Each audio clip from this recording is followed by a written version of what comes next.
The world was different once, so much larger than memory can hold, and quieter than we might imagine now. There were vast spaces then, places where the wind moved through grass that stretched beyond the edge of sight, and the earth itself seemed to breathe with a slower rhythm, a patience that belonged to ages we can only reconstruct from fragments.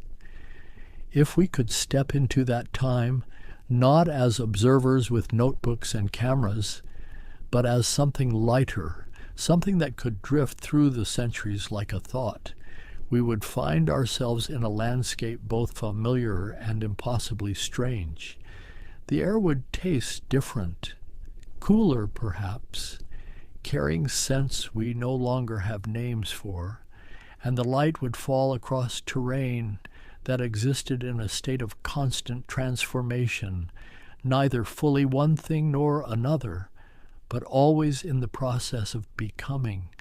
This was the world of ice and opening, of glaciers that carved valleys like rivers of frozen time, and of creatures whose very existence seems almost mythical now, almost too grand to have been real. But they were real, these enormous beings who walked across continents, who shaped the land simply by moving through it, who lived and died and left behind only the faintest traces of their passage, the mammoths, the giant sloths, the saber-toothed cats with their elegant and terrible grace, the cave bears and dire wolves, the mastodons and woolly rhinoceroses, all of them part of a world that functioned according to rhythms we struggle to comprehend. They moved through environments that were neither quite ice age nor quite temperate, but something in between, ecosystems that existed in a delicate balance, always shifting, always responding to forces larger than any single creature could perceive. Imagine standing in a place where the northern horizon glows with the pale blue light of distant ice sheets, while behind you grasslands roll away toward warmer regions, and between these two extremes, a rich belt of life flourishes in ways that seem almost impossible. The ground underfoot would be different, firmer in some places, boggy and uncertain in others, marked by the tracks of animals whose weight pressed deep into earth that froze and thawed with the changing seasons.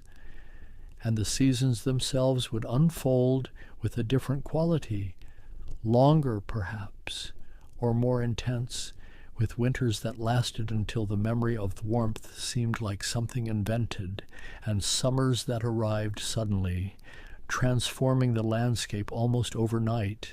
In this world, herds of massive herbivores moved in patterns determined by the availability of plants, by the retreat and advance of ice, by instincts refined over hundreds of thousands of years. They were creatures of astonishing size, some of them with bodies designed to process enormous quantities of vegetation, to survive in conditions that would challenge any modern animal, to thrive in an environment that demanded both resilience and adaptability. The mammoths especially, with their curved tusks and thick coats of russet and brown fur, seemed almost designed by imagination, rather than evolution, too perfect in their adaptation to cold, too precisely suited to their world. But they were not alone, never alone, because this was an ecosystem of remarkable complexity, where predators and prey existed in relationships that had been refined over millennia, where scavengers and herbivores and carnivores all played their parts in cycles of energy and transformation. And beneath it all, the earth itself was changing, the climate shifting in ways that happened too slowly for any individual creature to notice, but which shaped the destiny of entire species over the long centuries. This is where we find ourselves now, drifting through that ancient time, not to study it, with the cold eye of science, but to inhabit it, to let it unfold around us like a story being told in a language older than words, a story of ice and grass, of enormous bodies moving through mist, of extinction and survival, of a world that existed for so long it seemed eternal until it wasn't. The story begins much further back than the mammoths themselves, back in timescales that resist easy comprehension, back when the very conditions that would allow such creatures to exist were still taking shape.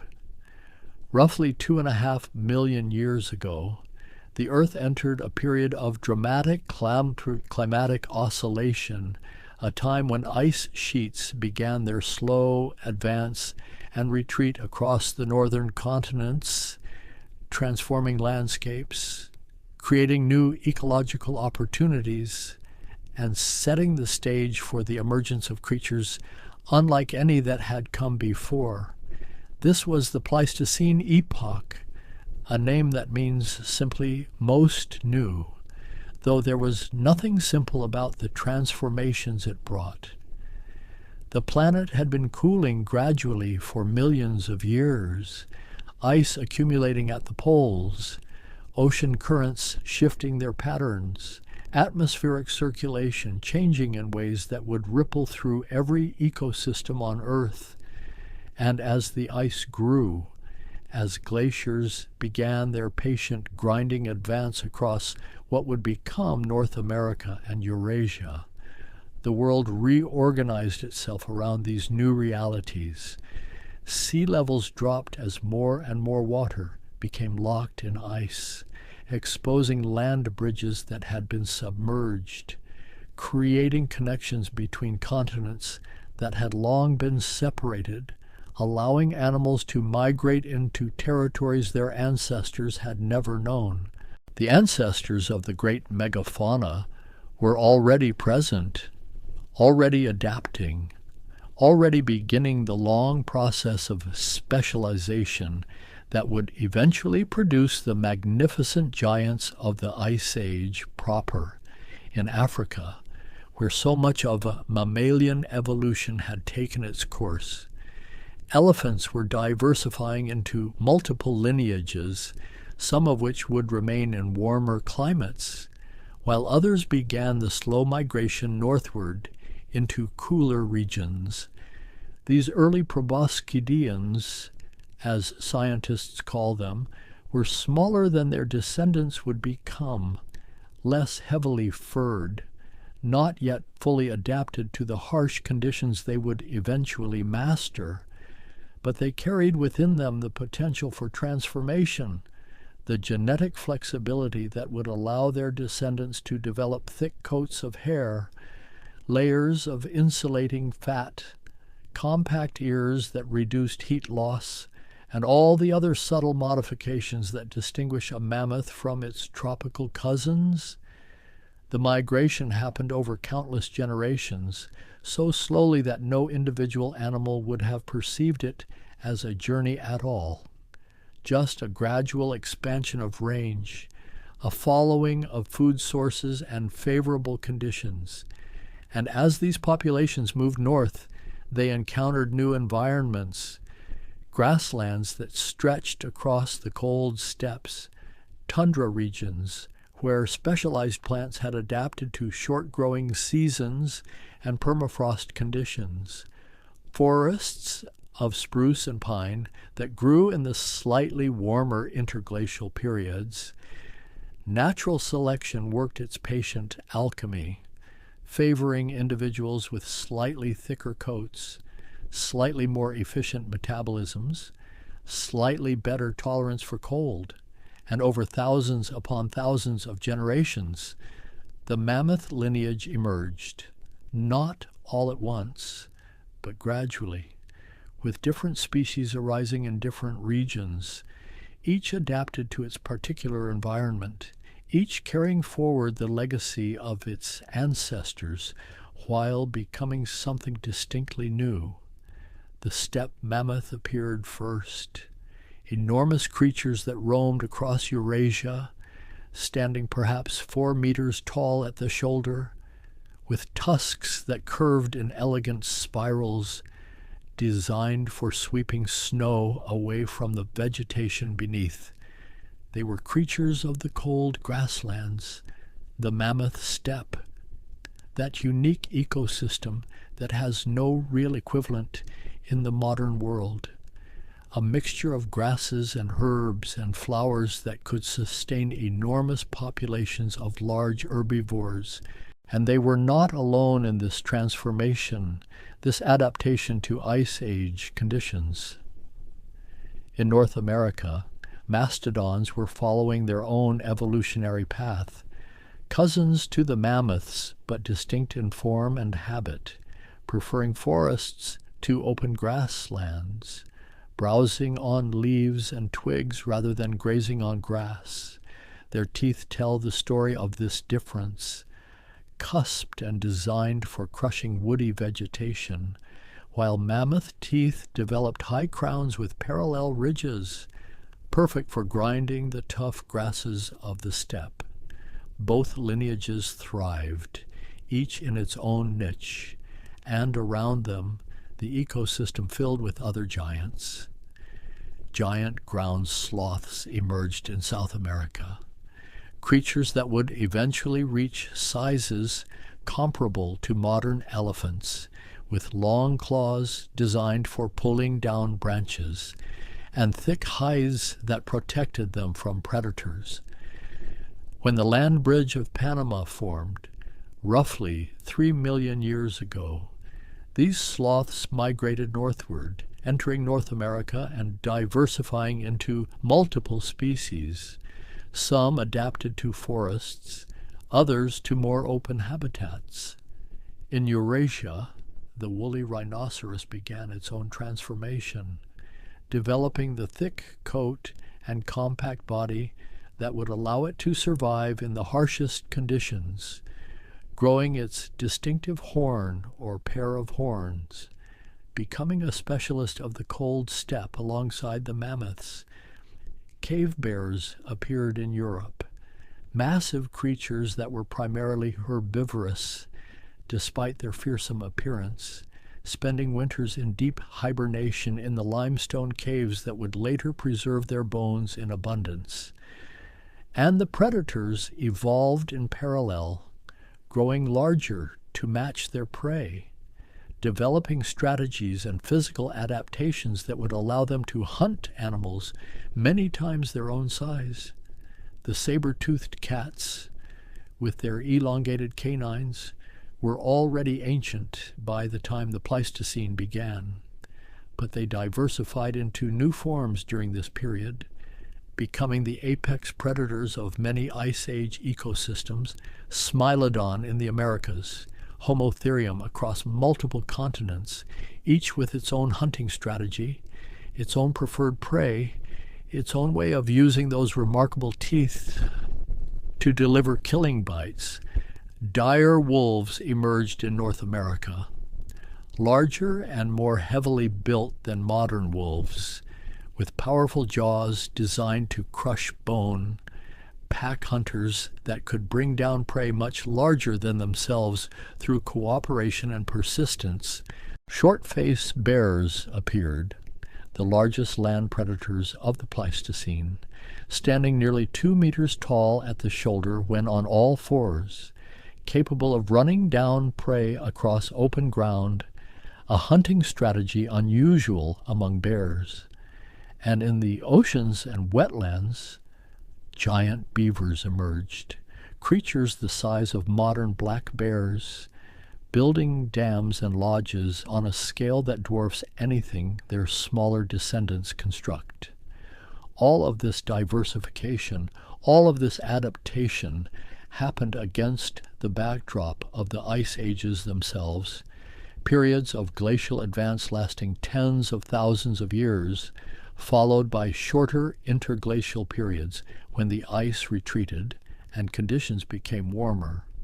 The cycle repeated, advance and retreat, cold and less cold, creating a dynamic environment that favored flexibility, that rewarded creatures capable of adjusting to changing conditions.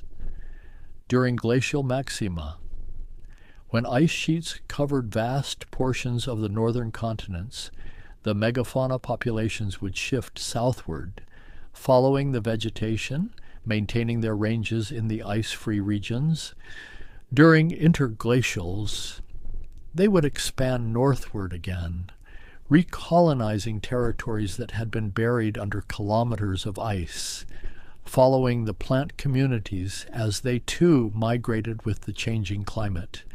This constant movement, this ebb and flow of populations, created patterns of genetic mixing and isolation, allowing new adaptations to arise, new species to emerge, while maintaining connections between distant populations.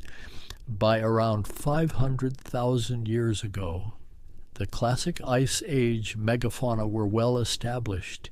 The woolly mammoth had emerged from its steppe mammoth ancestors, smaller and more cold adapted, with even thicker fur and more efficient heat retention. The Columbian mammoth appeared in North America, slightly larger than the woolly species, adapted to the more temperate conditions south of the ice sheets, where forests and grasslands intermixed.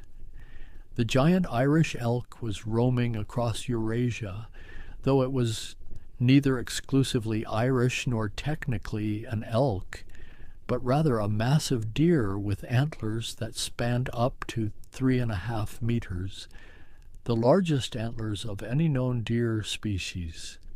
And everywhere these creatures went, they shaped the landscape. Mammoths knocked down trees, creating openings in forests that allowed grasslands to expand. Their dung fertilized the soil and spread seeds across vast distances. Their footprints created depressions that filled with water and became habitats for countless smaller species.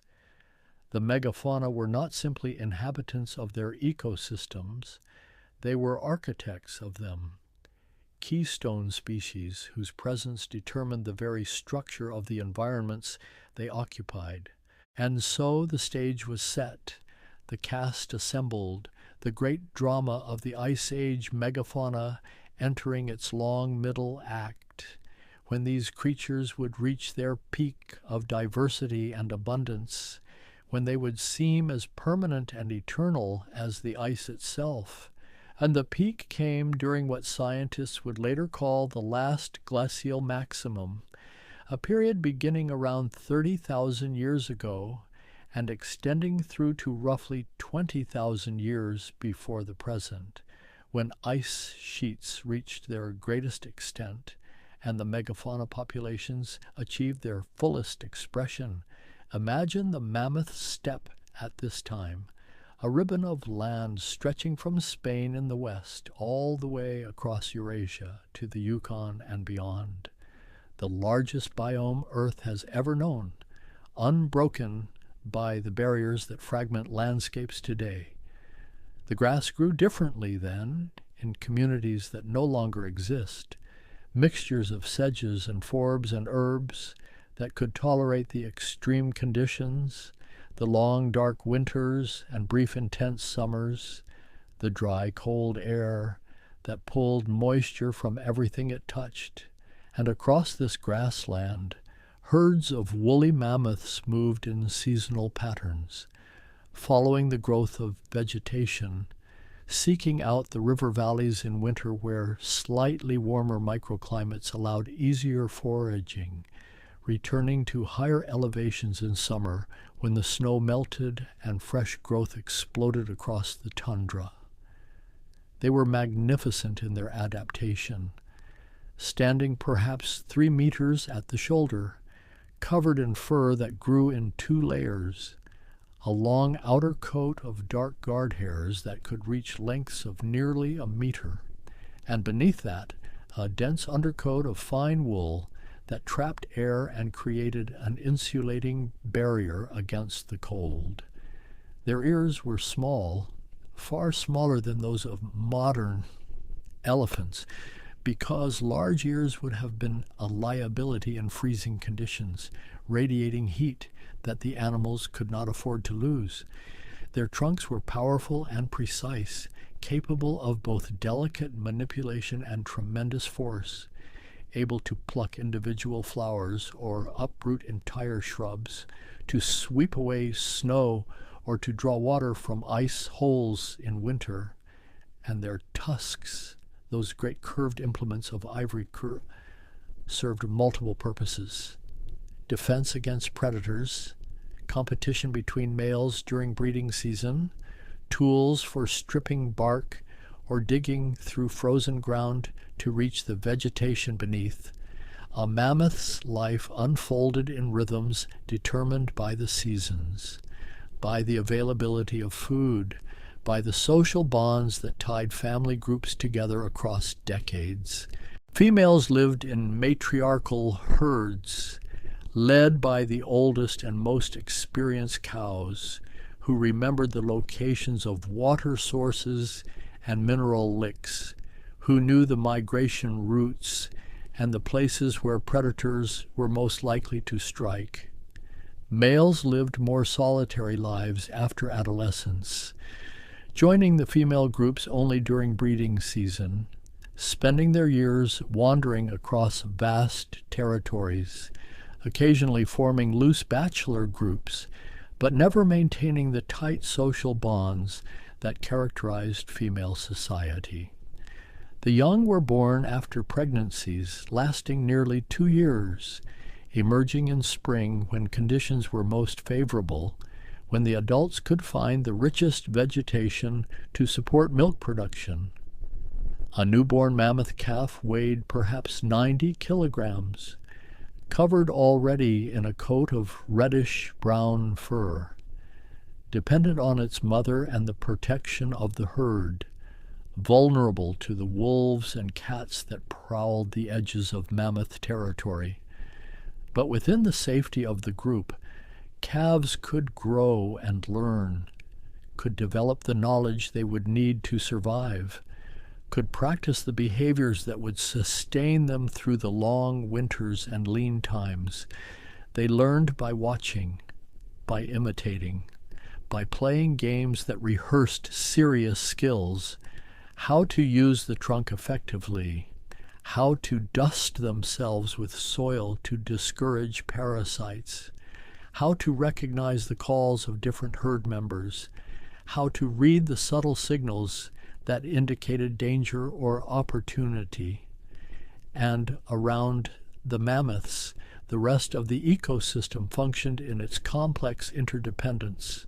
Woolly rhinoceroses grazed alongside them, stockier and more heavily built, with 2 horns made of compressed hair rather than bone, the front horn often flattened from constant use to sweep snow aside. They were more solitary than mammoths, except for mothers with calves, and more aggressive when threatened, capable of charging with surprising speed despite their bulk, their horn a formidable weapon against any predator. The giant Irish elk inhabited the more forested regions, the edges where grassland met scattered woods, where their immense antlers could be displayed to advantage during the autumn rut. Males would clash in contests of strength, their antlers crashing together, their powerful necks straining as each tried to force the other backward. Battles that sometimes lasted hours before one contestant finally yielded. The antlers themselves were grown fresh each year, an enormous investment of energy and calcium, requiring the elk to consume vast quantities of mineral-rich vegetation during the spring and summer growth period. By autumn, they would be complete, polished clean of velvet, ready for display, a signal of health and genetic fitness, visible from great distances across open terrain. In the forests of North America, mastodons moved through stands of spruce and pine, using their tusks to strip bark, their trunks to pull down branches, feeding on vegetation that mammoths could not efficiently process. They were built for a different life, shorter and stockier than mammoths, with straighter tusks and different tooth structure, adapted to a world of trees rather than grass. And in the same forests, giant ground sloths ambled along on their knuckles, their long claws curled inward to protect the sharp edges, reaching up to heights of perhaps 5 or 6 meters when standing on their hind legs, pulling down entire branches to access the leaves and shoots. They moved slowly, as their name suggests, but they were far from helpless, their size alone discouraging most predators, and their claws capable of inflicting terrible wounds if threatened. Some species of ground sloth excavated enormous burrows, tunnels wide enough for the massive animals to turn around in, extending for meters into hillsides, creating shelters from both weather and predators. The predators themselves were specialists in taking down these giants. Smilodon, the iconic saber-toothed cat, hunted in social groups much like modern lions, using cooperation and strategy to bring down prey animals that might weigh several tons. Their killing technique was different from that of modern big cats. Rather than the suffocating throat bite favored by lions and tigers, Smilodon used its elongated canines to deliver slashing bites to the throat and belly, opening major blood vessels, causing the prey to weaken from blood loss.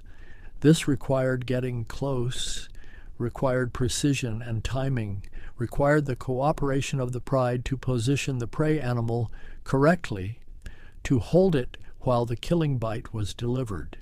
The saber teeth themselves were fragile in some ways, not designed for crushing bone or struggling with prey, but perfectly adapted for their specific purpose, slicing through hide and flesh and vessels with devastating efficiency.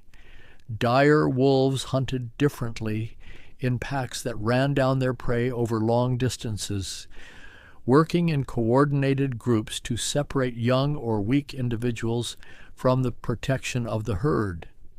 They were built for endurance rather than speed, with powerful jaws that could crack bone to access the marrow within, scavenging when opportunity presented itself, but primarily hunting living prey. A dire wolf pack might number 10 or 15 individuals, organized in social hierarchies, cooperating in the raising of pups, defending territories against rival packs, their howls carrying across the frozen landscape on winter nights. The short-faced bear was perhaps the most formidable predator of all, standing taller at the shoulder than a modern grizzly, with longer legs built for pursuit rather than the shuffling gait of typical bears. Recent research suggests these bears may have been more scavenger than active hunter, using their size to drive smaller predators from their kills. But they were certainly capable of taking down prey when necessary, of using their tremendous strength to overcome animals much larger than themselves. In the far north, where the ice came closest, cave lions roamed, larger than any modern lion, with thick coats to protect against the cold, hunting across territories that might span hundreds of square kilometers. And everywhere, in every ecosystem, the smaller creatures filled their niches, the horses and camels and bison that grazed alongside the giants, the smaller predators and scavengers, the rodents and birds and insects that formed the base of the food web. This was a world of abundance, of productivity sustained by the unique conditions of the mammoth steppe, where nutrients cycled rapidly through the ecosystem, where the combination of cold temperatures and grazing pressure maintained grassland rather than allowing forest succession, the megafauna themselves maintained these conditions, their grazing preventing trees from establishing, their movements spreading seeds and nutrients, their dung fertilizing the soil and creating patches of enriched habitat that supported different plant communities. It was a system in balance, dynamic but stable, capable of absorbing disturbance and recovering, supporting populations of large animals at densities that seem almost impossible when we look at modern ecosystems. Thousands upon thousands of mammoths, rhinoceroses beyond counting, herds of horses and bison that darken the plains, all sustained by the seemingly inexhaustible productivity of the Ice Age grasslands. And this abundance supported human populations too, the first modern humans who had begun arriving in these northern territories, following the herds, learning the patterns of migration and seasonal change, developing technologies and strategies that allowed them to survive in the harshest environments Earth had to offer. But that part of the story comes later. For now, in this peak moment, the megafauna reign unchallenged, masters of a world that seems eternal in its frozen grandeur. The change, when it came slowly at first, so gradually that no single generation of animals would have perceived it, just subtle shifts in the timing of seasons, in the distribution of rainfall, in the extent of summer warmth. Around 18,000 years ago, the ice began its long retreat, not steadily, not in a simple progression, but in fits and starts, advancing again during cold snaps, then melting back further during warmer periods. The mammoth steppe began to transform, to fragment into smaller patches, as rising temperatures and changing precipitation patterns allowed trees to invade the grasslands, allowed forests to expand northward, breaking up the continuous ribbon of habitat that had sustained the megafauna for so long. In some regions, the changes were dramatic. Grasslands giving way to dense forest within a few centuries, the plant communities reorganizing themselves completely, the entire character of the landscape shifting.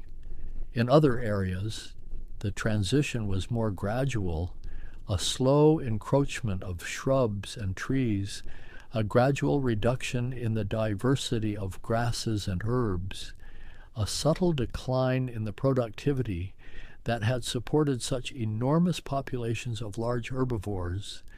The megafauna responded as they had always responded to environmental change, by moving, by following the suitable habitat as it shifted across the landscape, by adapting their behaviors to new conditions. But this time, the changes were different, more rapid than any the animals had experienced before, and compounded by a new factor that would prove decisive. Humans had been part of the Ice Age ecosystem for tens of thousands of years in Eurasia, their population small, their impact limited, living alongside the megafauna in relationships that were predatory but sustainable.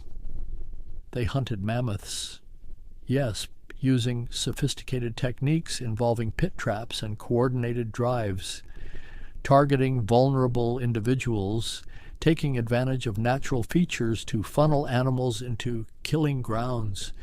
But the evidence suggests this hunting was selective, opportunistic, not fundamentally different from the predation pressure exerted by wolves and cats and bears, part of the natural pattern of mortality that every population experiences.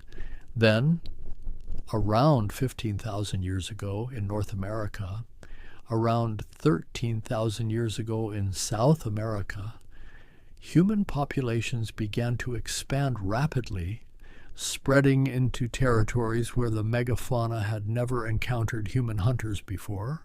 These were not the gradual migrations that had characterized earlier human movements, but rapid expansions driven by technological innovations, by population pressure, by the human capacity for cultural adaptation and learning. The Clovis people appeared in North America, named for the distinctive stone points they crafted, tools designed with devastating efficiency for penetrating the thick hides of large animals. They spread across the continent in perhaps as little as a few centuries, a blink of an eye in geological time, encountering mammoths and mastodons and giant ground sloths that had no evolutionary experience with human hunting. The animals had no appropriate fear response, no instinctive recognition of humans as dangerous predators, and this naivety may have made them especially vulnerable. In South America, the pattern repeated, humans arriving and spreading rapidly, encountering megafauna populations that had evolved in isolation, giant sloths and toxodons and enormous armored glyptodonts, all unfamiliar with human hunting strategies. And everywhere humans went, extinctions followed, not immediately, not in a simple cause and effect, but within a few thousand years. The megafauna began to disappear.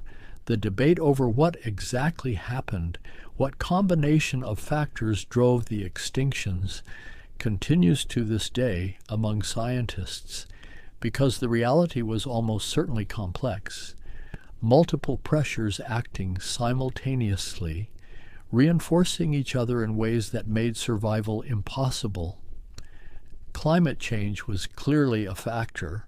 The warming temperatures, the transformation of habitats, the fragmentation of populations into smaller isolated groups that were more vulnerable to any disturbance. The mammoth steppe was shrinking, replaced by forest and tundra and wetland ecosystems that could not support the same density of large grazers, the productivity declining, the carrying capacity of the land diminishing, and as habitats shrank, populations became isolated from one another. Gene flow between groups declined. Genetic diversity decreased, making the animals less able to adapt to changing conditions, more vulnerable to disease and random catastrophic events. But the timing suggests that human hunting was also crucial, especially in the Americas, where extinctions happened rapidly after human arrival, where many species disappeared within a relatively short window.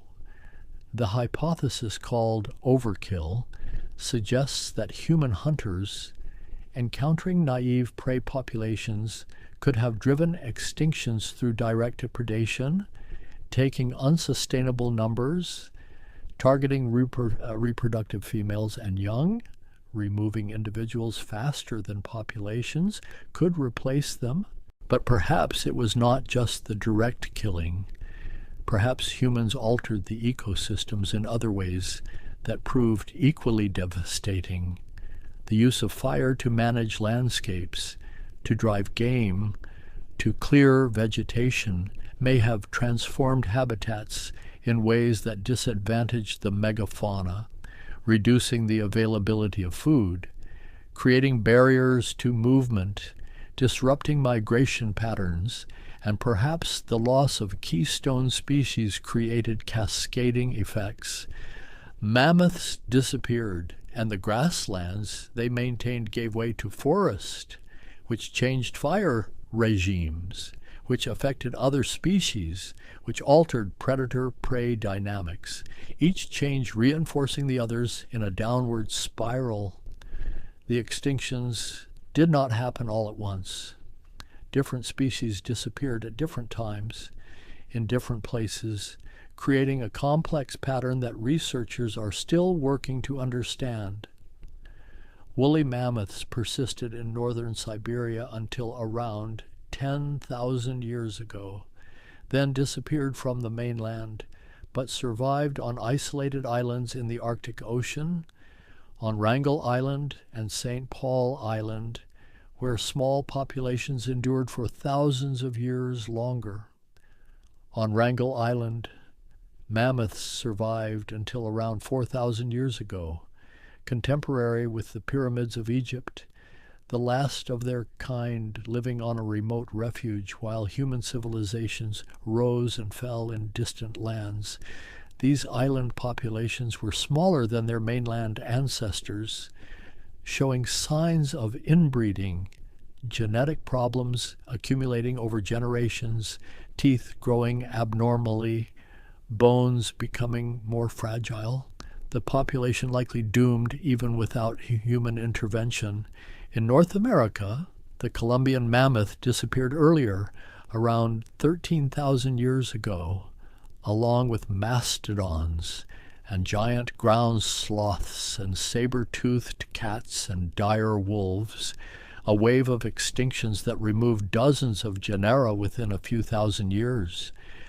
South America lost its megafauna even more recently, with some species perhaps surviving until 8,000 years ago in remote southern regions, the last of the giant sloths walking through forests that were already ancient. The woolly rhinoceros vanished from Eurasia around 14,000 years ago, the giant Irish elk around 8,000 years ago, the cave bears even earlier, each species succumbing to its own particular combination of pressures and vulnerabilities. And with each extinction, the ecosystem lost not just a species, but all the relationships and functions that species performed, the seed dispersal, the habitat creation, the nutrient cycling, the predation pressure that shaped the evolution of other organisms. The grasslands of the mammoth steppe collapsed without the megafauna that maintained them. Forests expanded, wetlands developed, the productivity declined, and the modern tundra emerged, a completely different ecosystem, unable to support large grazers at anything approaching Ice Age densities. Some scientists argue that we still live in an impoverished world, a planet that has not yet recovered from the loss of its megafauna, where ecosystems function in diminished ways because the giant herbivores that shaped them for millions of years are gone. The rewilding movement dreams of restoring some of these functions, of introducing elephants and other large animals to fill the ecological roles once played by mammoths, of recreating something approximating the productivity and diversity of the Ice Age ecosystems. But others point out that the world has changed too much, that the climate is different, that humans are too numerous and too impactful, that we cannot simply turn back the clock to an earlier state. The mammoths are gone. The saber-toothed cats are gone. The giant sloths and cave bears and woolly rhinos are gone, survived only by their bones in museums and their images in cave paintings. Echoes of a world that once was, yet something of them persists, in the genetic legacy carried by modern elephants, in the permafrost that still yields their frozen remains, in the ecological gaps that their absence created, in the questions their extinction raises about our own relationship with the natural world, and perhaps most of all, in the sense of wonder and loss that their story evokes. The recognition that Earth was once home to creatures of almost unimaginable magnificence, that these creatures lived and thrived for hundreds of thousands of years, and that they vanished in what amounts to an instant of geological time, leaving us to contemplate a world made smaller by their absence, and to wonder what lessons their fate might hold for our own. The frozen ground of Siberia still holds them, preserved in permafrost that has locked away their bodies for millennia, mammoths so perfectly intact that their fur still carries the reddish-brown color it had in life, their skin still elastic, their eyes still holding the shape they had at the moment of death. Sometimes a tusk emerges from a riverbank, worn smooth by time and ice, carved by the Yakut people into art and jewelry, a connection to ancestors they never knew, but whose presence still haunts the landscape. Sometimes a complete specimen appears, revealed by erosion or melting permafrost, and scientists arrive to document and study, to extract DNA from cells that have waited tens of thousands of years in cold storage, to piece together the genetic code of extinction. The DNA tells stories the bones alone cannot, reveals that mammoth populations were more diverse than we imagined, that they migrated and mixed and separated in patterns that mirror the advance and retreat of ice, that they carried within them the accumulated adaptations of millions of years of evolution. Some researchers dream of resurrection, of using this genetic information to recreate mammoths, either through cloning or through genetic engineering of modern elephants, of bringing back at least some shadow of what was lost. The technical challenges are immense, the ethical questions perhaps even greater, but the impulse speaks to something deep in human nature, the desire to undo what has been done, to restore what was broken, to prove that extinction need not be forever. But perhaps the mammoths and their kin teach us something else, something more subtle and more important than the fantasy of resurrection. They teach us about impermanence, about how even the most successful adaptations, the most perfectly evolved forms, the most abundant populations, can vanish when conditions shift beyond some critical threshold. They teach us about interconnection, about how ecosystems function as wholes, about how the loss of one element can cascade through the entire system in ways that are difficult to predict or prevent. They teach us about timescales, about how processes that seem gradual can reach tipping points, about how stable systems can collapse with surprising speed once certain boundaries are crossed. The cave paintings of Lascaux and Chauvet preserve images of these animals, rendered by human hands that actually saw mammoths walking, that watched woolly rhinoceroses grazing, that tracked the movements of herds across the frozen plains. The artist captured something essential, not just the physical form, but some quality of presence, the weight and power of these creatures, the way they moved through space, the recognition of them as a fellow inhabitants of the world. And in capturing that, in leaving those images for us to find, they created a bridge across time, a way for us to glimpse what they saw, to feel some echo of the awe they must have felt. We find their bones in caves where they came to die, in tar pits where they became trapped, in river valleys where floods buried them in sediment, each discovery a window into the past, each specimen an individual that once lived and breathed and moved through a world we can only reconstruct. The La Brea tar pits in California have yielded thousands of specimens, dire wolves and saber-toothed cats that came to scavenge on trapped prey and became trapped themselves, their bones accumulating over millennia, creating an archive of death that speaks volumes about life. Each skeleton tells a story, old injuries healed and rehealed, showing that individuals survived attacks and accidents, that broken bones could mend, that these animals were resilient in the face of hardship. Some show evidence of disease, arthritis in aged mammoths, abscesses in saber-toothed cats, parasitic infections, all the ailments that afflict living creatures, reminding us that these were not mythical beings, but real animals facing real challenges. And some show evidence of human interaction. Mammoth bones with cut marks from stone tools, arranged in patterns suggesting deliberate butchering, dwellings constructed from mammoth bones and tusks in treeless regions where wood was unavailable.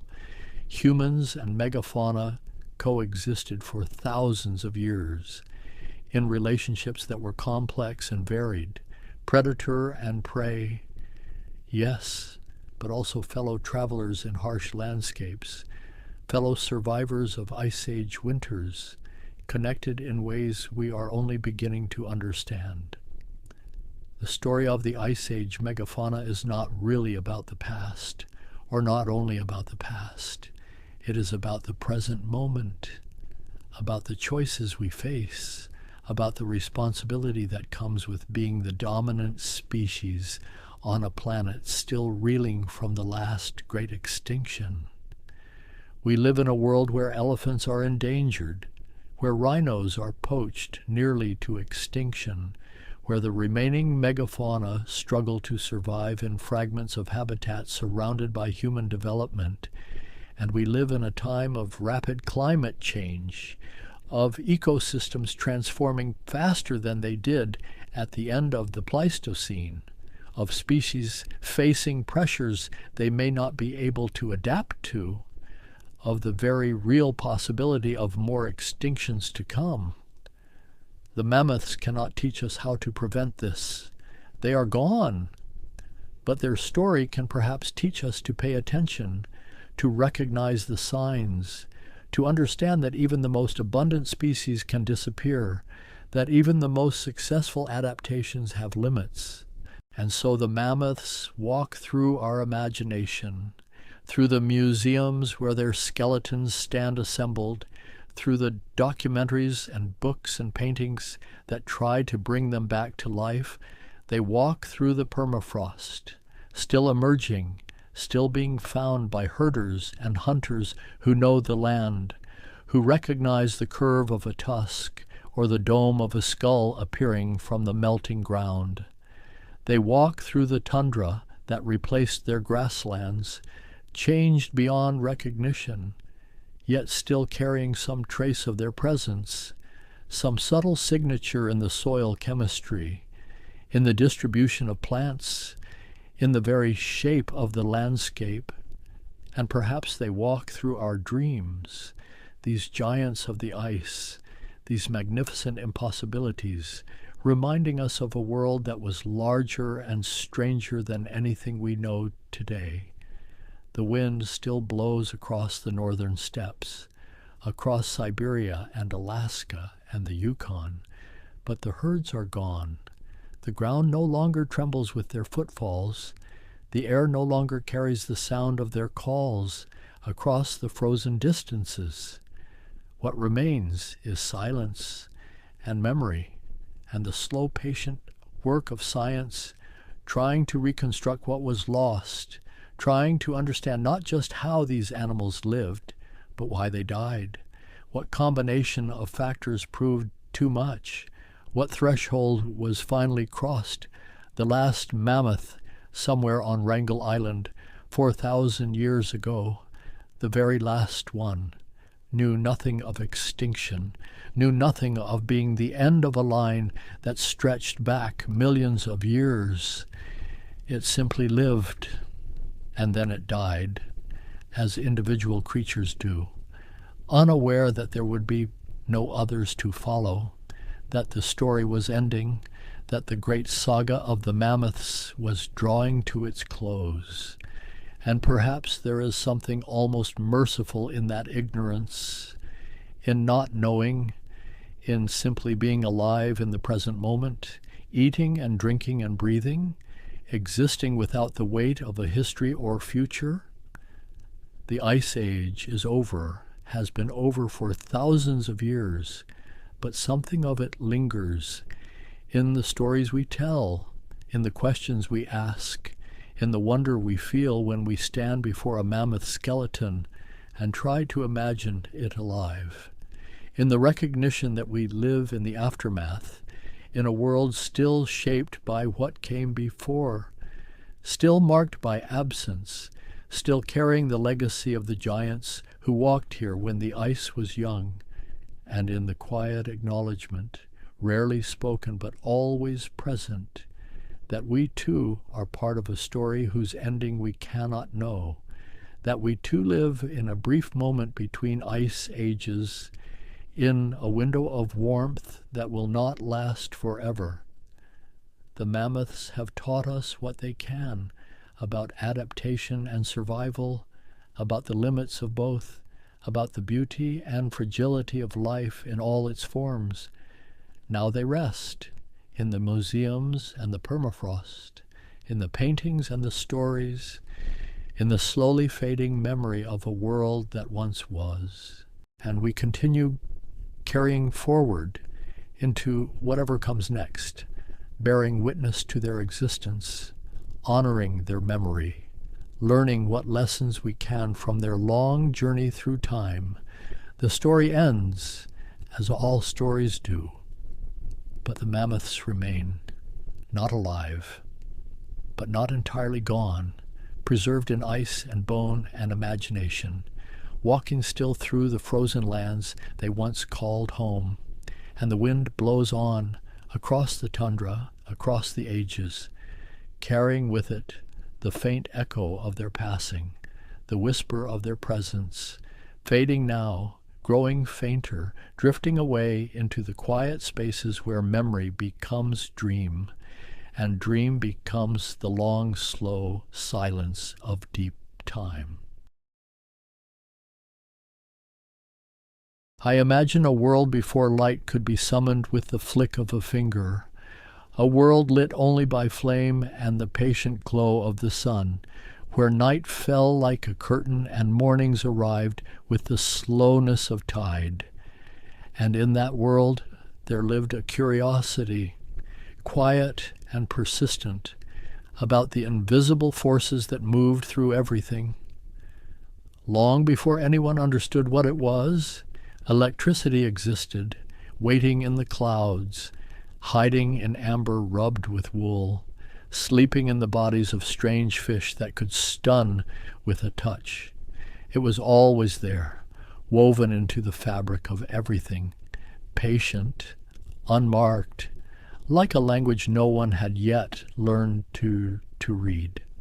I think about those early moments when a hand reached toward a doorknob in winter and felt that sudden spark, that tiny rebellion of the invisible, and how that small shock must have seemed like magic, because in a way it was the universe revealing something fundamental, something that had no name, no explanation, just a feeling, a tingle, a mystery wrapped in the ordinary. The ancient Greeks noticed it, too, in their own way. They would rub fossilized tree resin, amber, the color of honey and sunlight, and watch as it pulled small fragments of straw or feather toward itself, as if the amber had woken up, as if it had decided to reach out.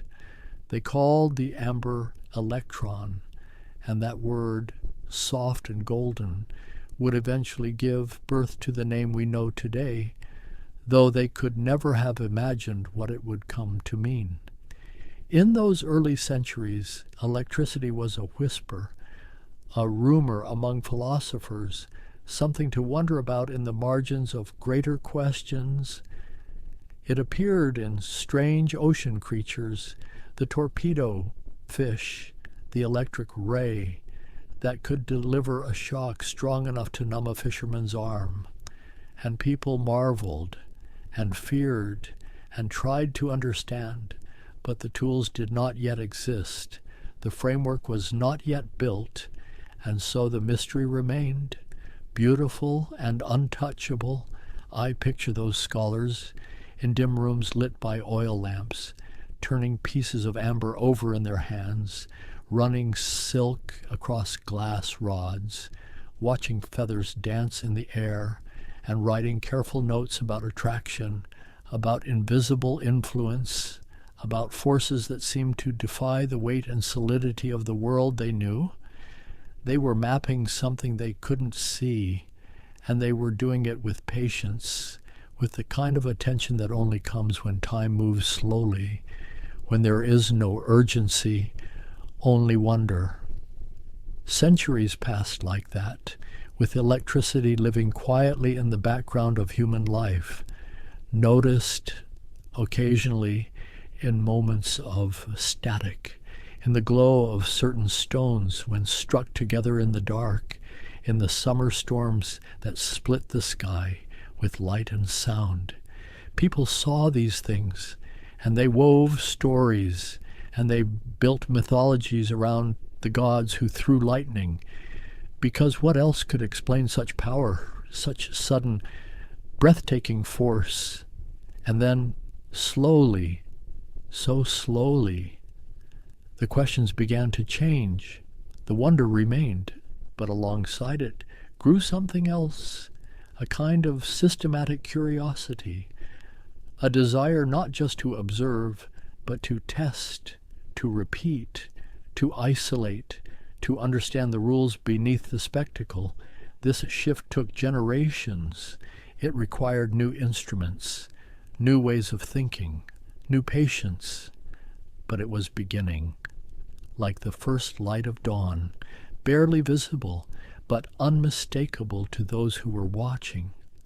I think about how different the world must have felt in those in-between centuries, when the old explanations were fading, but the new ones hadn't yet arrived, when electricity was still a mystery, still a wonder, but beginning, just beginning, to reveal its nature, to show that it could be coaxed, directed, studied, that it followed patterns, that it was not chaos, but order waiting to be discovered.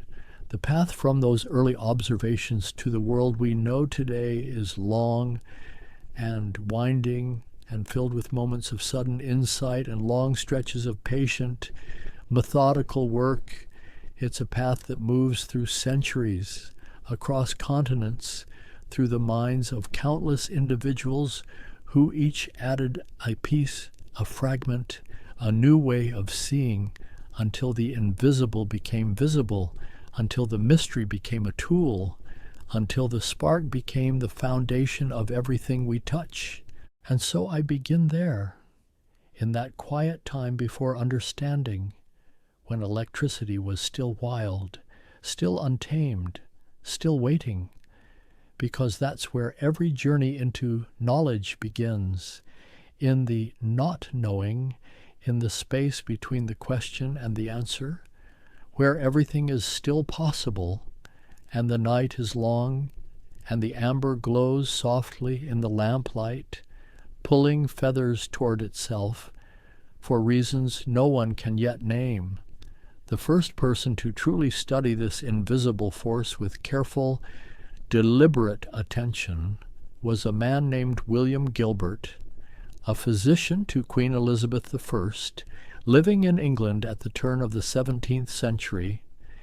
He was not the first to notice the strange behavior of rubbed amber, but he was among the first to approach it with the mind of a scientist, with the patience of someone willing to test and test again, and record what he found. Gilbert spent years experimenting. He rubbed different materials together, amber and glass and sulfur, and he watched what they attracted. He discovered that many substances, not just amber, could be made to pull lightweight objects toward them after being rubbed, and he called these materials electrics, from that ancient Greek word, electron. He was giving a name to a category, creating a vocabulary where none had existed, and in doing so, he was building the foundation for everything that would follow.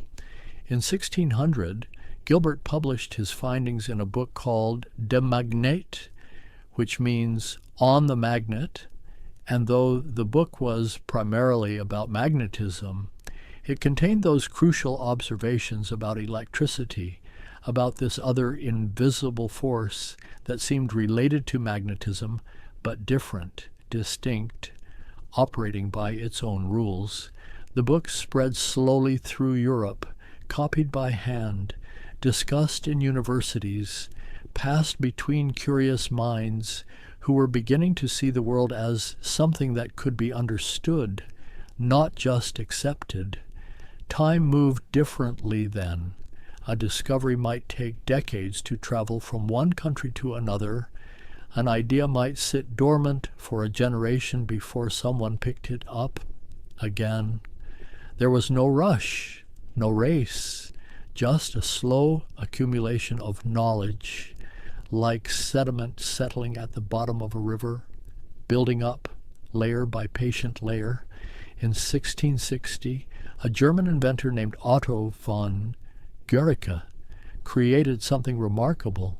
He built a machine, a sulfur globe that could be rotated and rubbed by hand. And when it spun, it generated static electricity, not just a little spark, but enough to create a visible glow in the darkness, enough to make a sound, a crackling like tiny thunder. This was the first electrical generator, crude and simple, but it was the beginning of something, the first time humans had created a sustained source of this mysterious force, had made it appear on demand. Von Guericke showed his machine to audiences, and they were amazed. They watched the globe glow in the dim light of evening, heard the crackle and snap, felt the tingle when they touched it, and they didn't fully understand what they were witnessing. But they knew it was important. They could feel it, the way you can feel the air change before a storm, that sense of something significant, something that would matter.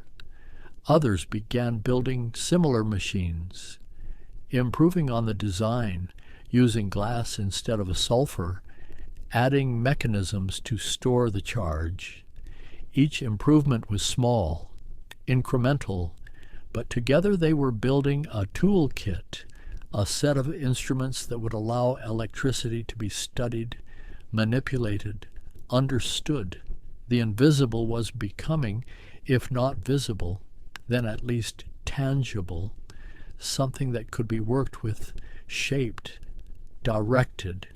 In the 1700s, the pace began to quicken just slightly. A French chemist named Charles-François de Cisternay-Dufay discovered that there were two types of electricity. He rubbed different materials and found that sometimes they attracted each other, and sometimes they repelled. He called these two types vitreous and resinous, what we would later come to know as positive and negative charges. But he didn't know that yet. He just knew there were two, and that they behaved in opposite ways, like two sides of the same coin, like shadow and light. Around the same time, in the Netherlands, a professor named Peter van Musschenbroek was working with a glass jar, a simple container, partly filled with water, with a metal wire running through a cork in the top. He connected the wire to an electrical generator, and the jar began to store the charge, to hold it, like a vessel holding water. And when he touched the jar while it was charged, he received a shock so powerful it knocked him backward, so intense he later wrote that he wouldn't repeat the experiment for the Kingdom of France. This device became known as the Leyden jar, named after the city where it was developed, and it changed everything. Suddenly, electricity could be stored, accumulated, released all at once. It meant that experiments didn't have to happen in real time with a generator running. It meant the charge could be transported, shared, studied at leisure. The Leyden jar became the battery of its age, the first capacitor, and every laboratory that wanted to study electricity had to have one. I imagine those early experimenters working in their studies and workshops, surrounded by glass jars and spinning globes and metal chains, trying to understand the rules, the patterns. They would charge a jar, then touch it to different materials, seeing what conducted and what didn't. They would link jars together, creating larger and larger stores of electricity, and then discharge them all at once, creating sparks that jumped across gaps, that lit up the darkness, that made sounds like miniature lightning. And speaking of lightning, that was the great question of the age. The mystery that captured everyone's imagination. Was lightning the same as the electricity they were creating in their laboratories, or was it something else entirely? Something divine, something beyond human understanding? The question hung in the air, unanswered, waiting for someone brave enough, or perhaps foolish enough, to test it. That person was Benjamin Franklin, a printer and writer and inventor living in Philadelphia in the American colonies. He had read about the electrical experiments happening in Europe, and he had begun conducting his own. He noticed similarities between lightning and laboratory electricity, the way both created light, made sound, followed similar paths, struck high points, and he began to suspect they were the same thing, the same force, operating at vastly different scales. In 1752, Franklin performed his famous experiment. Though the details have been embellished over the years, he flew a kite in a thunderstorm, a kite with a metal wire attached to it, and at the end of the string, near where he stood, he attached a metal key.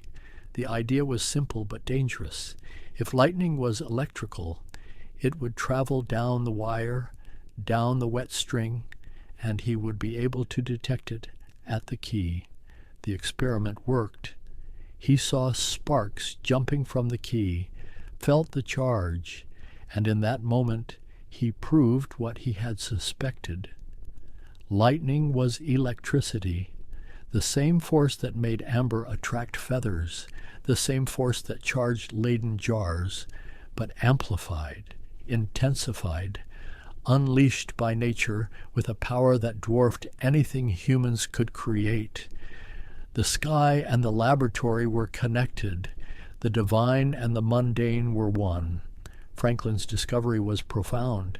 It meant that this invisible force was everywhere, in everything, not just a curiosity, not just a parlor trick, but a fundamental aspect of the natural world, as basic as gravity, as essential as air.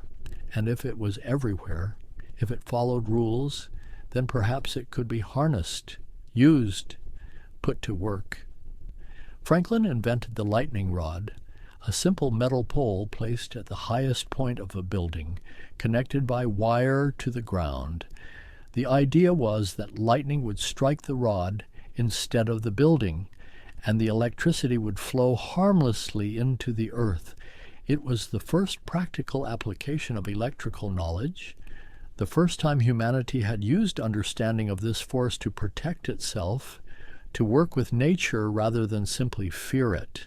The lightning rod spread, slowly at first, then more rapidly, appearing on churches and government buildings, on homes and barns. Some people objected. They thought it was wrong to interfere with divine judgment, that lightning was God's will and shouldn't be redirected. But the rods worked, buildings stopped burning, lives were saved, and gradually resistance faded, replaced by acceptance, by the recognition that understanding nature didn't diminish its wonder. It just made it less deadly. Throughout the 1700s, more discoveries followed. More pieces of the puzzle fell into place. Scientists learned to distinguish between conductors and insulators, between materials that allowed electricity to flow freely, and those that blocked it. They discovered that metals were excellent conductors, that glass and rubber and silk were insulators, and they used this knowledge to build better instruments, more precise experiments. In Italy, a professor named Luigi Galvani was dissecting frogs, as one did in the 18th century, and he noticed something strange. When he touched the frog's leg with two different metals at the same time, the leg would twitch, would move as if alive. Even though the frog was long dead, he believed he had discovered animal electricity, a special life force that existed in living tissue. But another Italian scientist, Alessandro Volta, disagreed. He believed the electricity was coming from the interaction of the two different metals, not from the frog. The frog was just responding, just conducting, but it wasn't the source. To prove his theory, Volta built a device, a stack of alternating zinc and copper discs, separated by cloth soaked in salt water, and when he touched wires to the top and bottom of the stack, he got a steady flow of electricity, continuous, reliable, not just a single shock like a Leyden jar, but a sustained current. This was the first true battery, invented in 1800, and it was revolutionary. For the first time, electricity could flow continuously, could be directed through wires, could power experiments for minutes or hours instead of just moments. Volta's pile, as it came to be known, opened doors that had been closed. It allowed scientists to study electrical current, to measure it, to understand how it moved and what it could do. The world was changing, imperceptibly at first, but changing nonetheless. These discoveries were happening in scattered locations in different countries, shared through letters and journals and occasional meetings, but they were building on each other, creating a foundation, a structure of understanding that would soon support something much larger, something that would transform not just science, but civilization itself. And still, in 1800, in the homes of ordinary people, none of this mattered yet. Life was still lit by candles and oil lamps. Power still came from muscle and water and wind. The discoveries were fascinating to scholars, but they hadn't yet touched the daily rhythm of human existence. They were seeds planted in fertile ground, waiting for the right conditions, the right minds, the right moment to burst into bloom. That moment came in the 1820s, when a Danish physicist named Hans Christian Ørsted was demonstrating electrical circuits to his students. He had a wire connected to a battery, and current was flowing through it, and nearby, purely by chance, there was a compass sitting on the table, and as the current flowed, the compass needle moved, twisted away from north, responding to something invisible emanating from the wire. Ørsted saw it and understood immediately what it meant. Electricity and magnetism were connected. They weren't just similar forces, they were intimately related, intertwined, two aspects of something deeper. This discovery rippled outward, reaching other scientists who seized upon it, who began exploring this relationship, probing its boundaries, testing its limits. In England, a man named Michael Faraday, who had started his life as a bookbinder's apprentice, who had taught himself science by reading the books he was supposed to be binding, took Ørsted's discovery and pushed it further. If electricity could create magnetism, could magnetism create electricity? Could the relationship flow both ways? Faraday was not a mathematician. He didn't work in equations. He worked with his hands, building apparatus, wrapping coils of wire around iron rings, moving magnets near conductors, feeling his way toward understanding, and in 1831 he discovered electromagnetic induction. He found that when he moved a magnet through a coil of wire, electricity flowed in the wire, not from a battery, not from a chemical reaction, but from motion, from the simple act of moving one thing near another. This was the principle that would power the world, the idea that motion could create electricity, that a turning wheel or a flowing river could be converted into this invisible current. It meant that electricity didn't have to come from batteries that would eventually run down. It could be generated continuously, endlessly, as long as something was moving. Faraday built the first primitive generator, a copper disc that rotated between the poles of a magnet, and as it spun, current flowed. It wasn't much, just a trickle, but it was proof. It was a door opening, and through that door lay everything, every light bulb, every motor, every humming wire that would eventually crisscross the planet.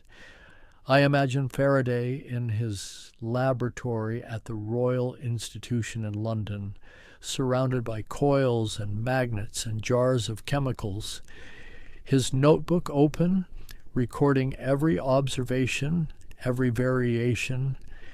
He wasn't trying to build something practical, not yet. He was trying to understand, to see the invisible patterns, to trace the lines of force that he believed filled all of space, connecting everything to everything else. While Faraday was experimenting, other minds were working on the mathematical foundation. In Scotland, James Clerk Maxwell was developing equations that would describe electricity and magnetism as unified phenomena, waves propagating through space. He showed that light itself was an electromagnetic wave, that the visible spectrum was just a small slice of a much larger reality, that radio waves and X-rays and all the invisible radiation that fills the universe were all the same thing, electricity and magnetism dancing together, creating ripples in the fabric of space. But equations and theories, however beautiful, don't light homes or power machines. For that, electricity needed to become practical, usable, cheap enough and safe enough to leave the laboratory and enter the world. The first practical applications were in telegraphy. Samuel Morse in America and Charles Wheatstone in England developed systems that could send messages over wires, dots and dashes, pulses of electricity representing letters, and suddenly, for the first time in human history, information could travel faster than a horse could run, faster than a ship could sail. Messages that would have taken weeks to deliver now arrived in minutes. Telegraph wires began stretching across continents, under oceans, connecting cities and countries. The world was shrinking, time was compressing, and electricity was the force making it possible. But telegraphy was just the beginning, just a hint of what was coming. In the 1870s and 80s, the race to create electric light began in earnest. Dozens of inventors worked on the problem, trying to find a material that would glow when electricity passed through it, that would glow brightly, steadily, without burning up too quickly. The challenge was finding the right filament, the right material to put inside a glass bulb to heat until it glowed like a tiny sun. Thomas Edison in America, Joseph Swan in England. Both arrived at similar solutions around the same time. A carbon filament sealed in a glass bulb with the air removed could glow for hours, for days, providing steady, Clean light without flame, without smoke, without the constant need for fuel. Edison built his first successful bulb in 1879, and he knew immediately that this was more than an invention. It was the beginning of a transformation, but a light bulb by itself was useless. It needed electricity to flow to it, continuously, reliably, and that meant building an entire system, generators to create the power, wires to carry it, switches to control it, meters to measure it. Edison understood this. He wasn't just inventing a product, he was inventing an infrastructure, a network, a new way of organizing energy and space. In 1882, Edison opened the first commercial power station on Pearl Street in New York City. It had 6 generators powered by coal-fired steam engines, and they fed electricity through underground cables to 59 customers in the surrounding blocks. The system used direct current, electricity flowing in one direction, like water through a pipe, and it worked.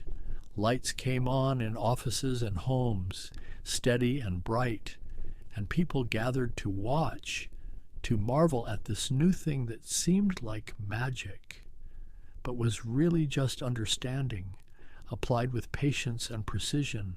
The early power stations were small, serving just a few blocks, because direct current couldn't travel far without losing strength. The voltage would drop over distance, and so every neighborhood needed its own generator, its own coal pile, its own engine house with men shoveling fuel day and night. It was practical, but limited, constrained by the physics of how electricity moved through wires. In Europe, another inventor was thinking about this problem differently. Nikola Tesla, a Serbian engineer working in France and then America, believed that alternating current electricity that reversed direction many times per second could solve the distance problem. Alternating current could be stepped up to very high voltages for transmission, then stepped down again for use.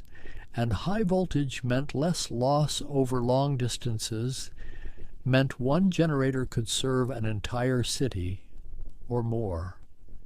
Tesla designed motors and generators for alternating current, elegant machines that took advantage of the reversing flow, and he tried to convince Edison to switch systems. But Edison had invested too much in direct current, had built too much infrastructure, had made too many promises. The two men and the companies behind them went to war, not with weapons, but with demonstrations and publicity, each trying to prove their system was superior, safer, more practical. The battle was fierce, public, sometimes ugly. Edison held demonstrations where he electrocuted animals with alternating current, trying to show it was dangerous. Tesla and his backer, George Westinghouse, built power stations and long-distance transmission lines, proving the system could work, could do things direct current never could. The struggle lasted years, filled newspapers, captured the public imagination. In the end, physics won. Alternating current could simply do more, could travel farther, could power larger areas from fewer stations. In 1893, Westinghouse won the contract to light the World's Columbian Exposition in Chicago, and when those lights came on, hundreds of thousands of them illuminating buildings and fountains and pathways, turning night into day across the fairgrounds, the world saw what electricity could be, what it could do, and the future was decided.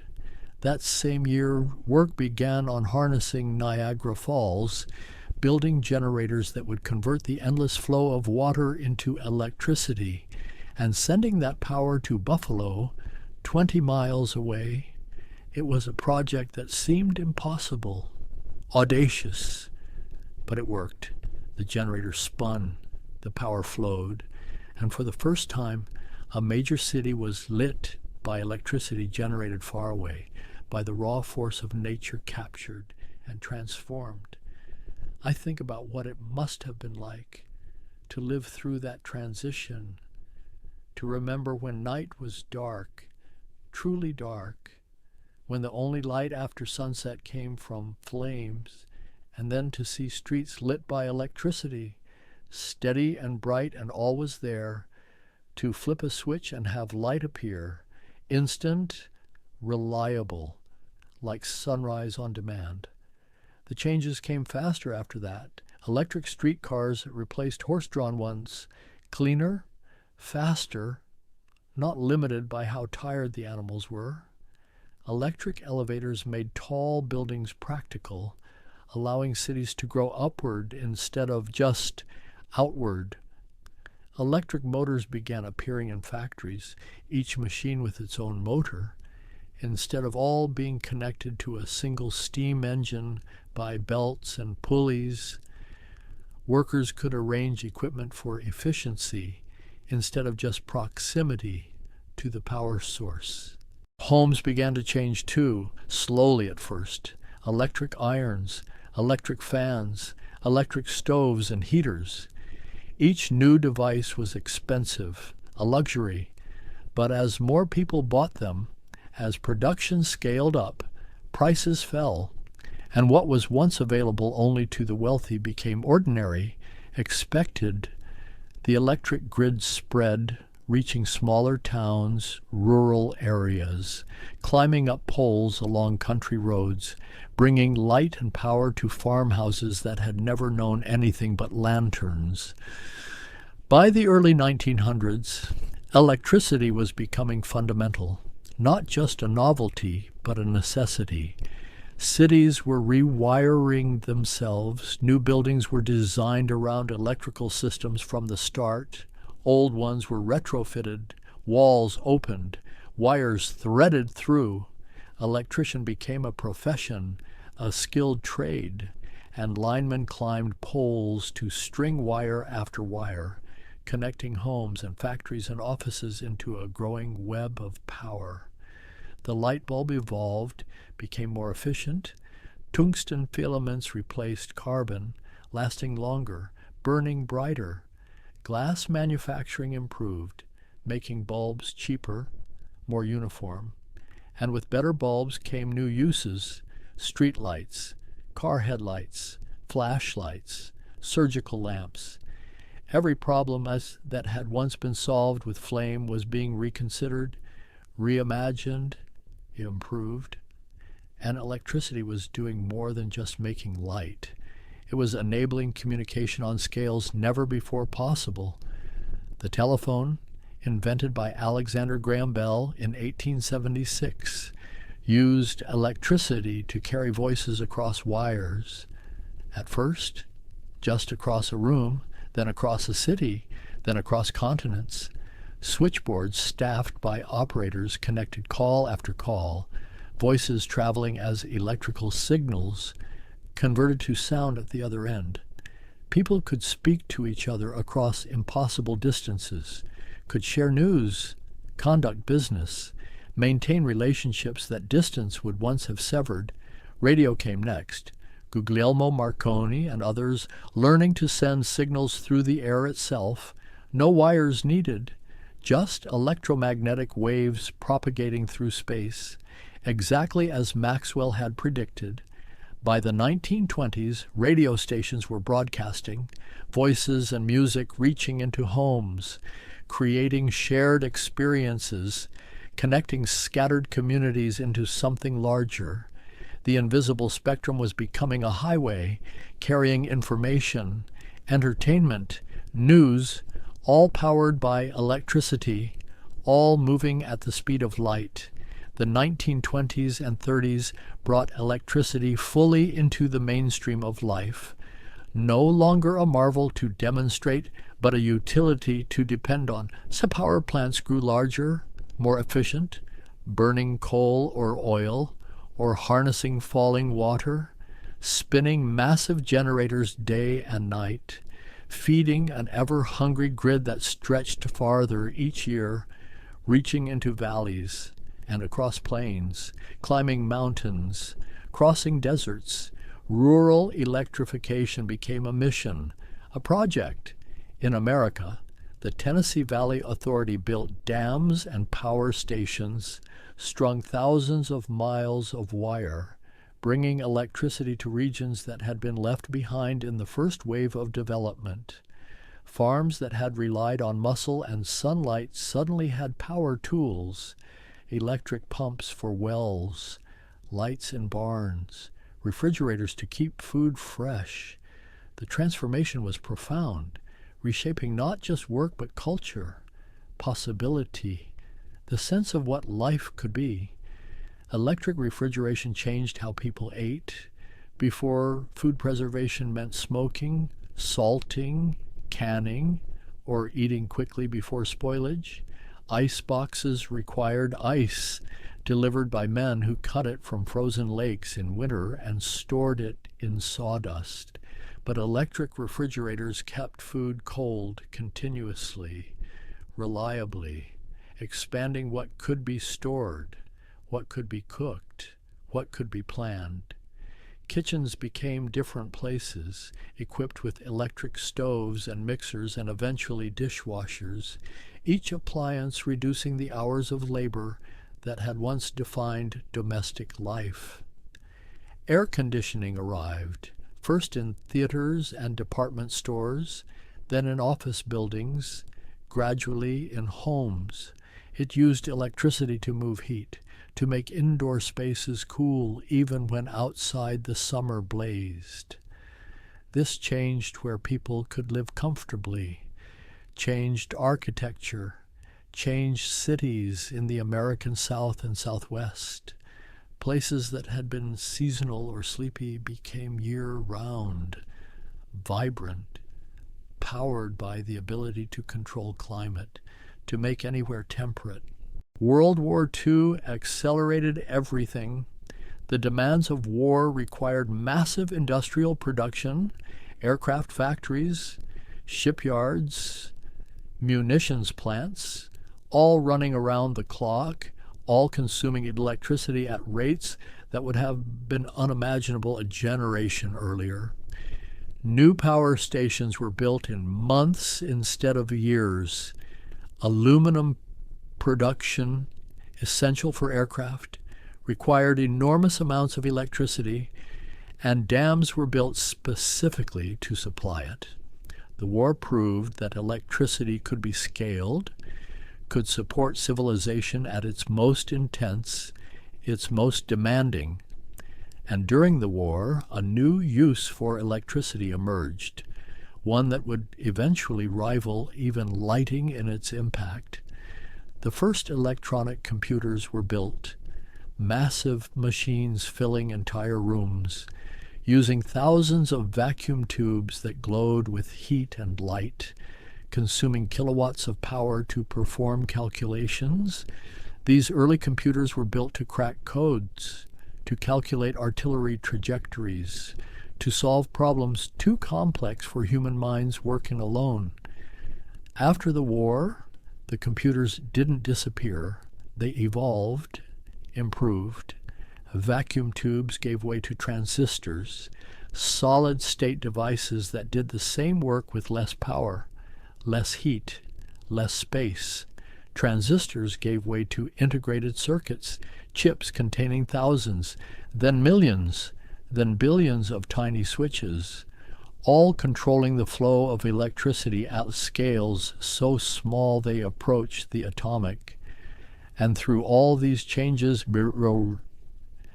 electricity remained fundamental, the force that moved through the circuits, that represented information, that made computation possible. The second half of the 20th century saw electricity become so thoroughly woven into daily life that its presence became invisible, taken for granted. People stopped thinking about it except when it failed. When a storm knocked down lines or a transformer blew, and suddenly the silence was deafening. The hum that had become the background of civilization stopped, and in that silence, people remembered how dependent they had become, how much they relied on this invisible flow of energy. Cities at night became landscapes of light, streets illuminated, buildings glowing, signs flashing. From above, from an airplane or a satellite, the lights traced the shapes of human settlement, bright clusters connected by luminous threads. The nighttime Earth became a mirror of the daytime, not dark anymore, but alive with artificial suns, billions of light bulbs and fluorescent tubes and later LEDs, all drawing current from the grid, all pushing back the darkness that had defined night since the beginning of time.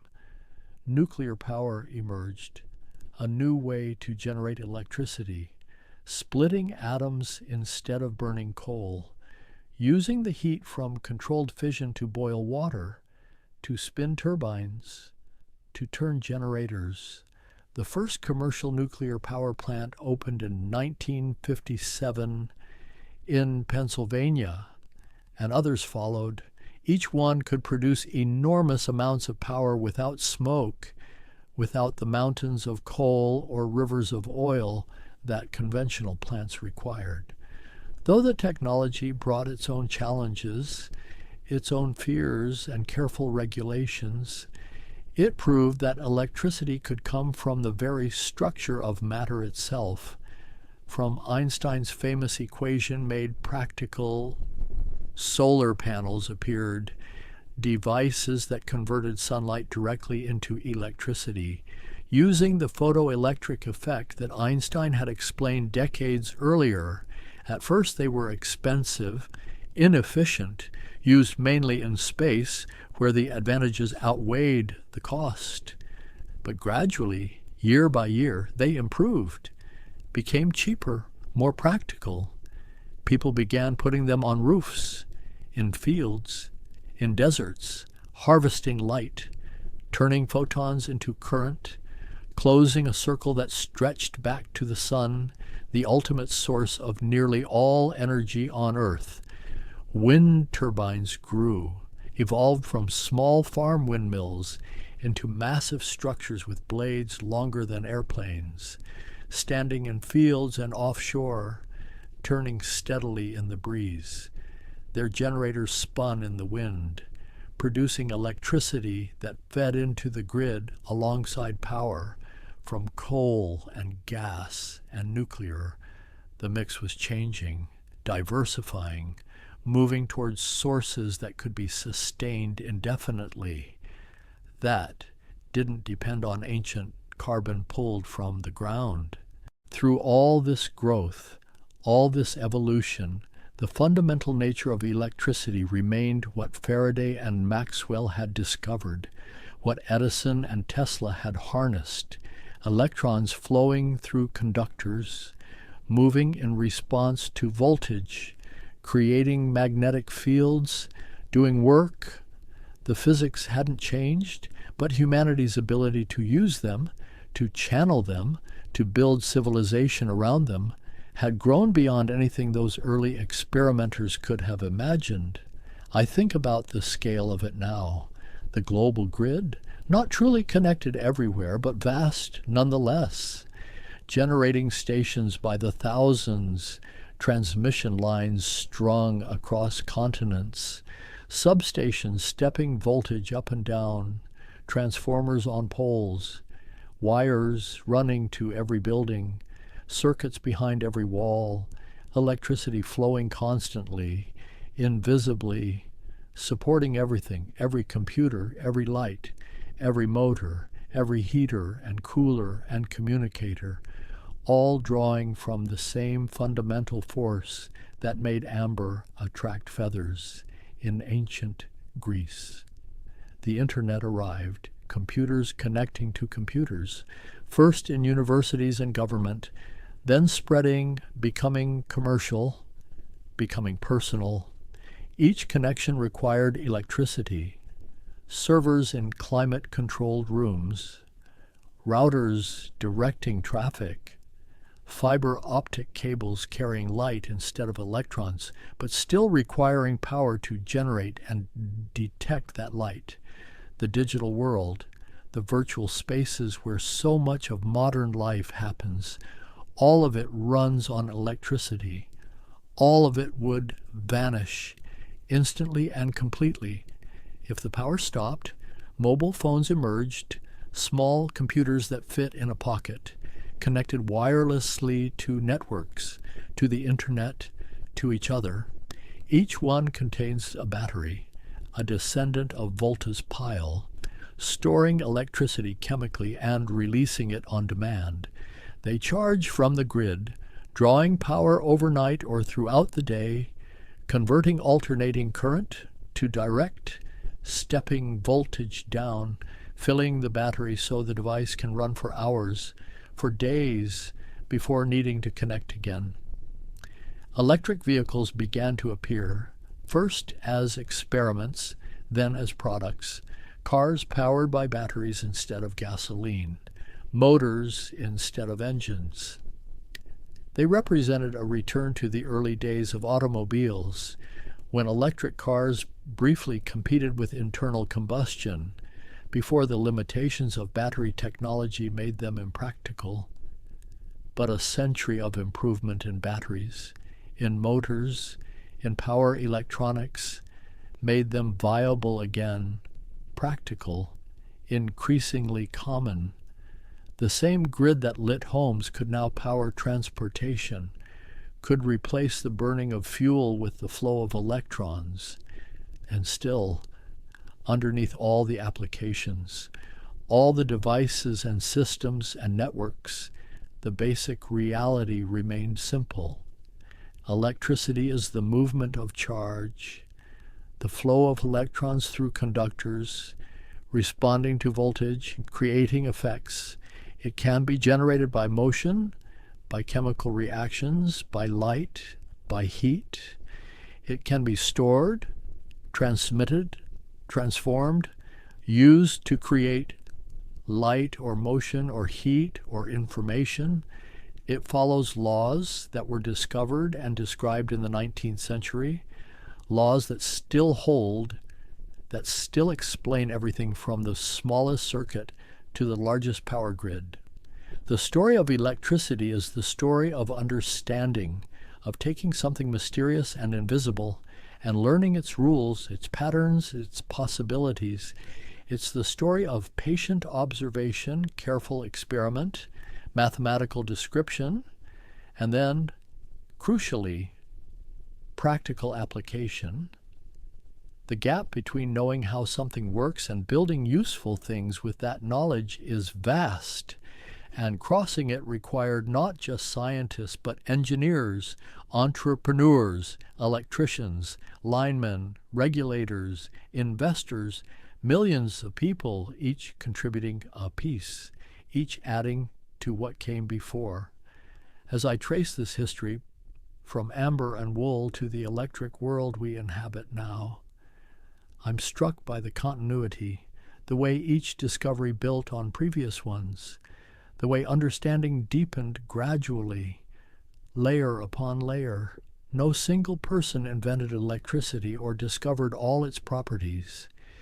It was revealed slowly, through the work of many minds across many generations, each seeing a bit further, each adding to the collective knowledge, until the invisible became visible, until the mysterious became mundane, until the force that once seemed magical became the foundation of everything.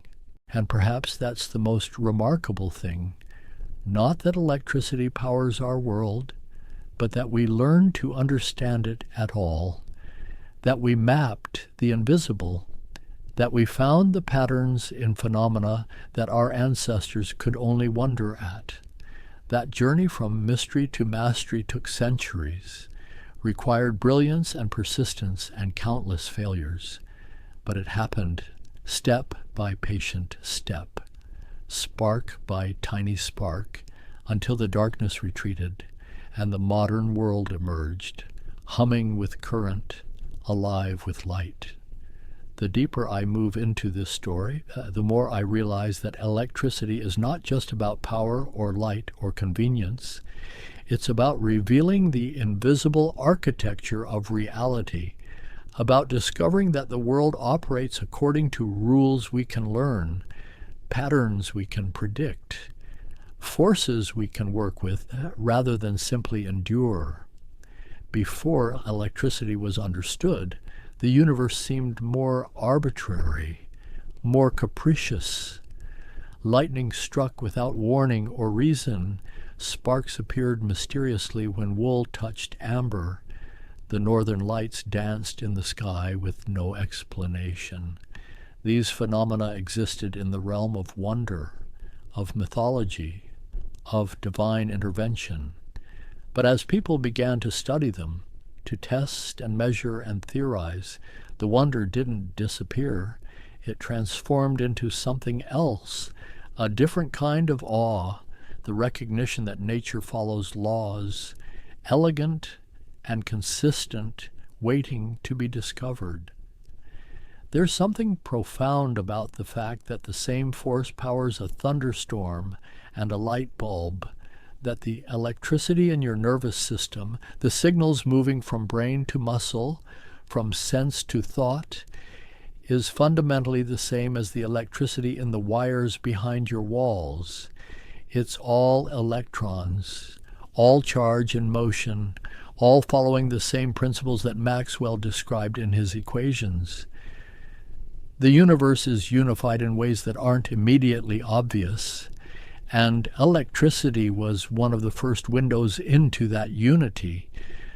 I think about how electricity changed our relationship with time.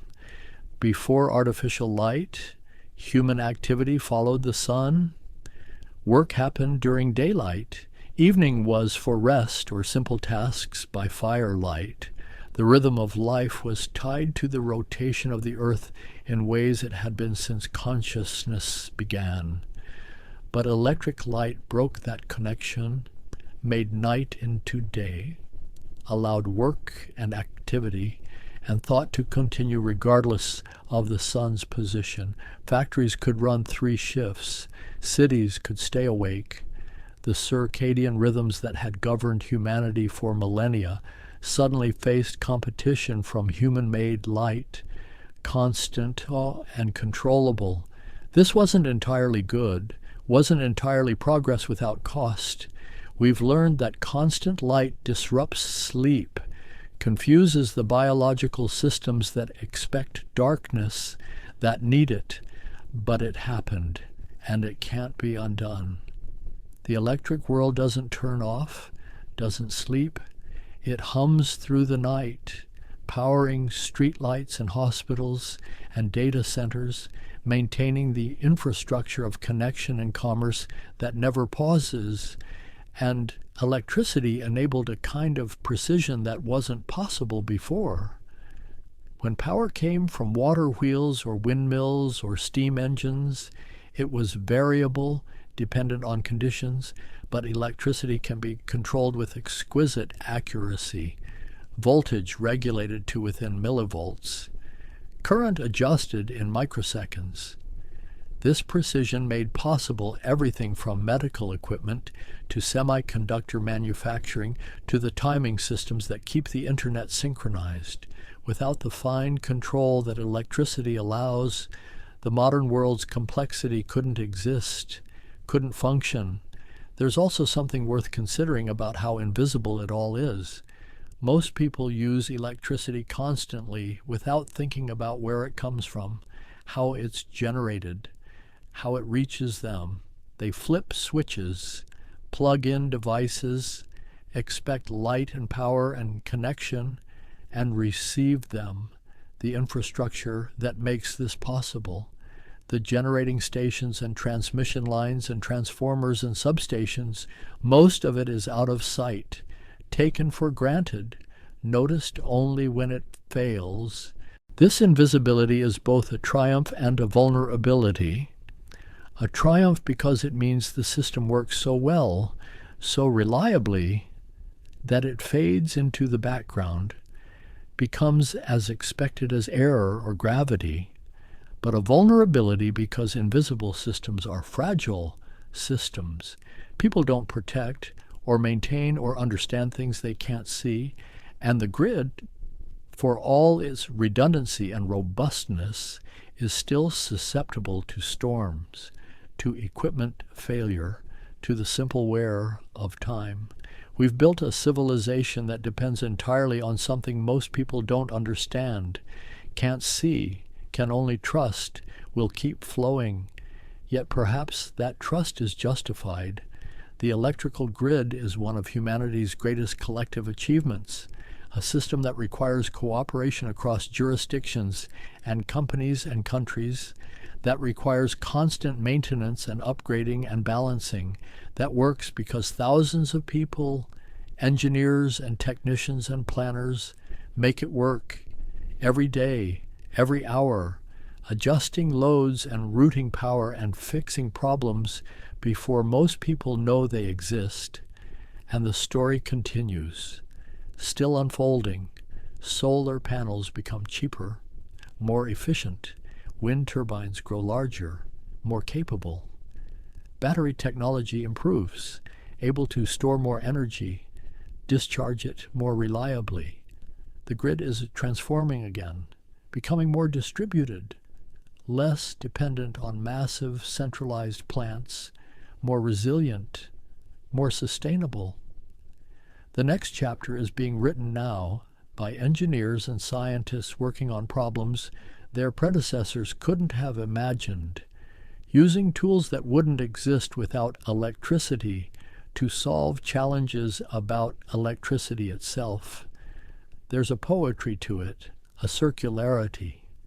We use electricity to understand electricity, to improve the systems that generate and distribute it, to create the computers that model better batteries, better solar cells, better ways to manage the complexity of a grid that connects millions of sources and consumers. The tool has become both the means and the object, both the question and the answer. As I consider the long arc of this story, from Gilbert's experiments with amber to the global grid that powers billions of devices, I'm aware of how much had to align, how many minds had to be curious in the right ways, how many experiments had to succeed or fail in useful ways, how many practical problems had to be solved. The path from discovery to application is never straight, never simple. It requires not just understanding but engineering, not just knowledge but infrastructure, not just invention but adoption, and yet it happened relatively quickly in the scope of human history. A person born in 1850 might have lived by candlelight as a child and died in a home with electric lights and a telephone and a radio, might have witnessed the entire transformation from mystery to utility, from wonder to mundane necessity. How strange that must have been, to watch the world change so fundamentally, to experience the before and after of a revolution that touched everything. Now the change continues, but differently. We're not discovering electricity anymore. We're refining our use of it, making it cleaner, more efficient, more ubiquitous. We're putting it in new places, new devices, finding new applications for the same fundamental force. The physics is settled, the mystery is solved, but the possibilities keep expanding, keep surprising us with what else can be done, what else can be built, what else can be imagined and then made real. And in all of this, in the complexity and the infrastructure and the applications, the basic wonder remains if we choose to see it, that moving a magnet near a wire creates current, that light and radio waves are the same phenomenon, that the spark you feel touching a doorknob is the same force that lights cities and powers computers and connects the world. These facts, established and certain, are still remarkable, still worthy of attention, still beautiful in their simplicity and their implications. The story of electricity is ultimately a story about human capacity, about our ability to observe, to question, to test, to understand, to build, to transform knowledge into power, into light, into connection.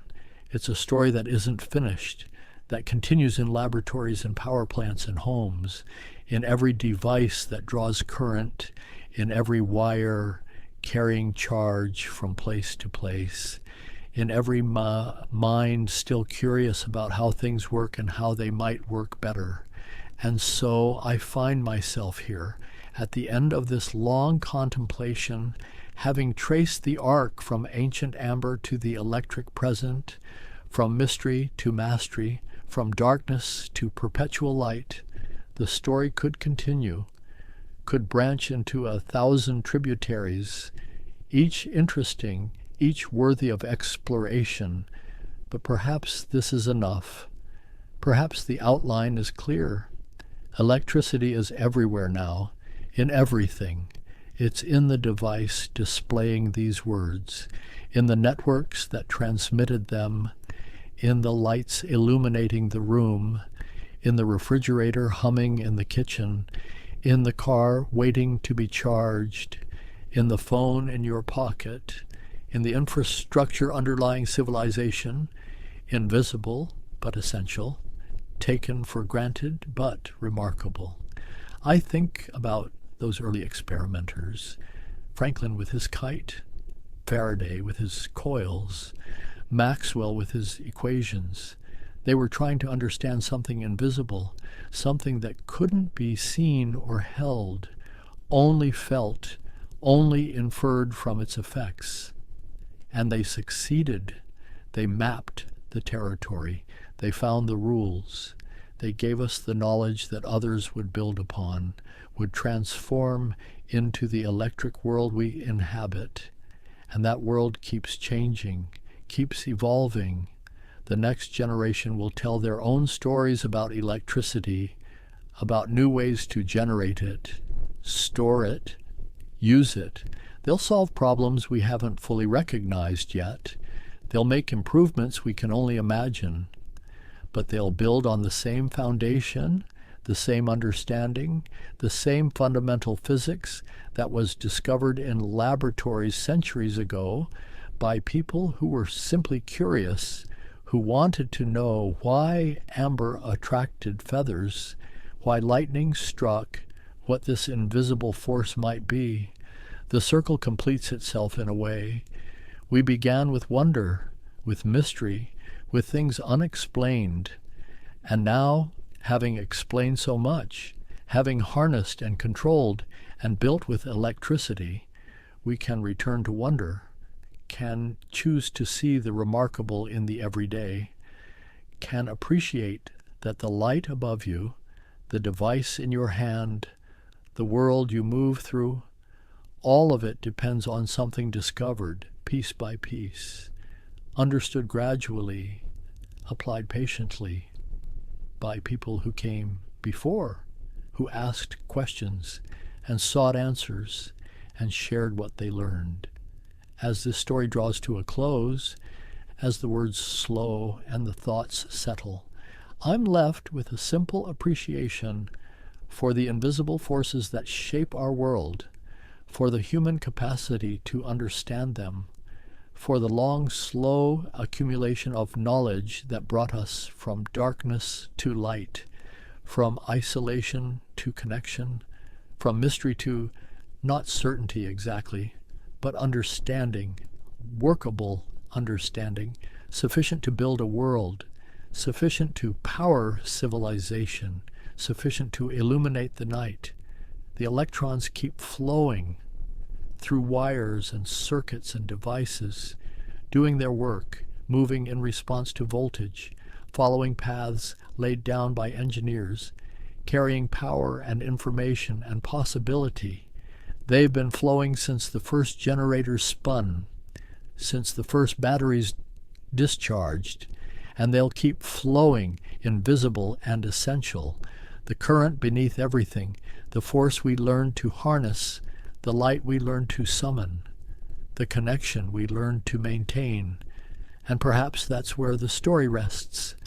Not ending, but simply pausing, acknowledging that electricity is not a conclusion but a continuation, not a destination but a journey still underway, still revealing new facets, still supporting new dreams, still humming quietly in the background, powering the world, lighting the darkness, connecting the scattered, making possible everything we've built, everything we've become, everything we might yet be.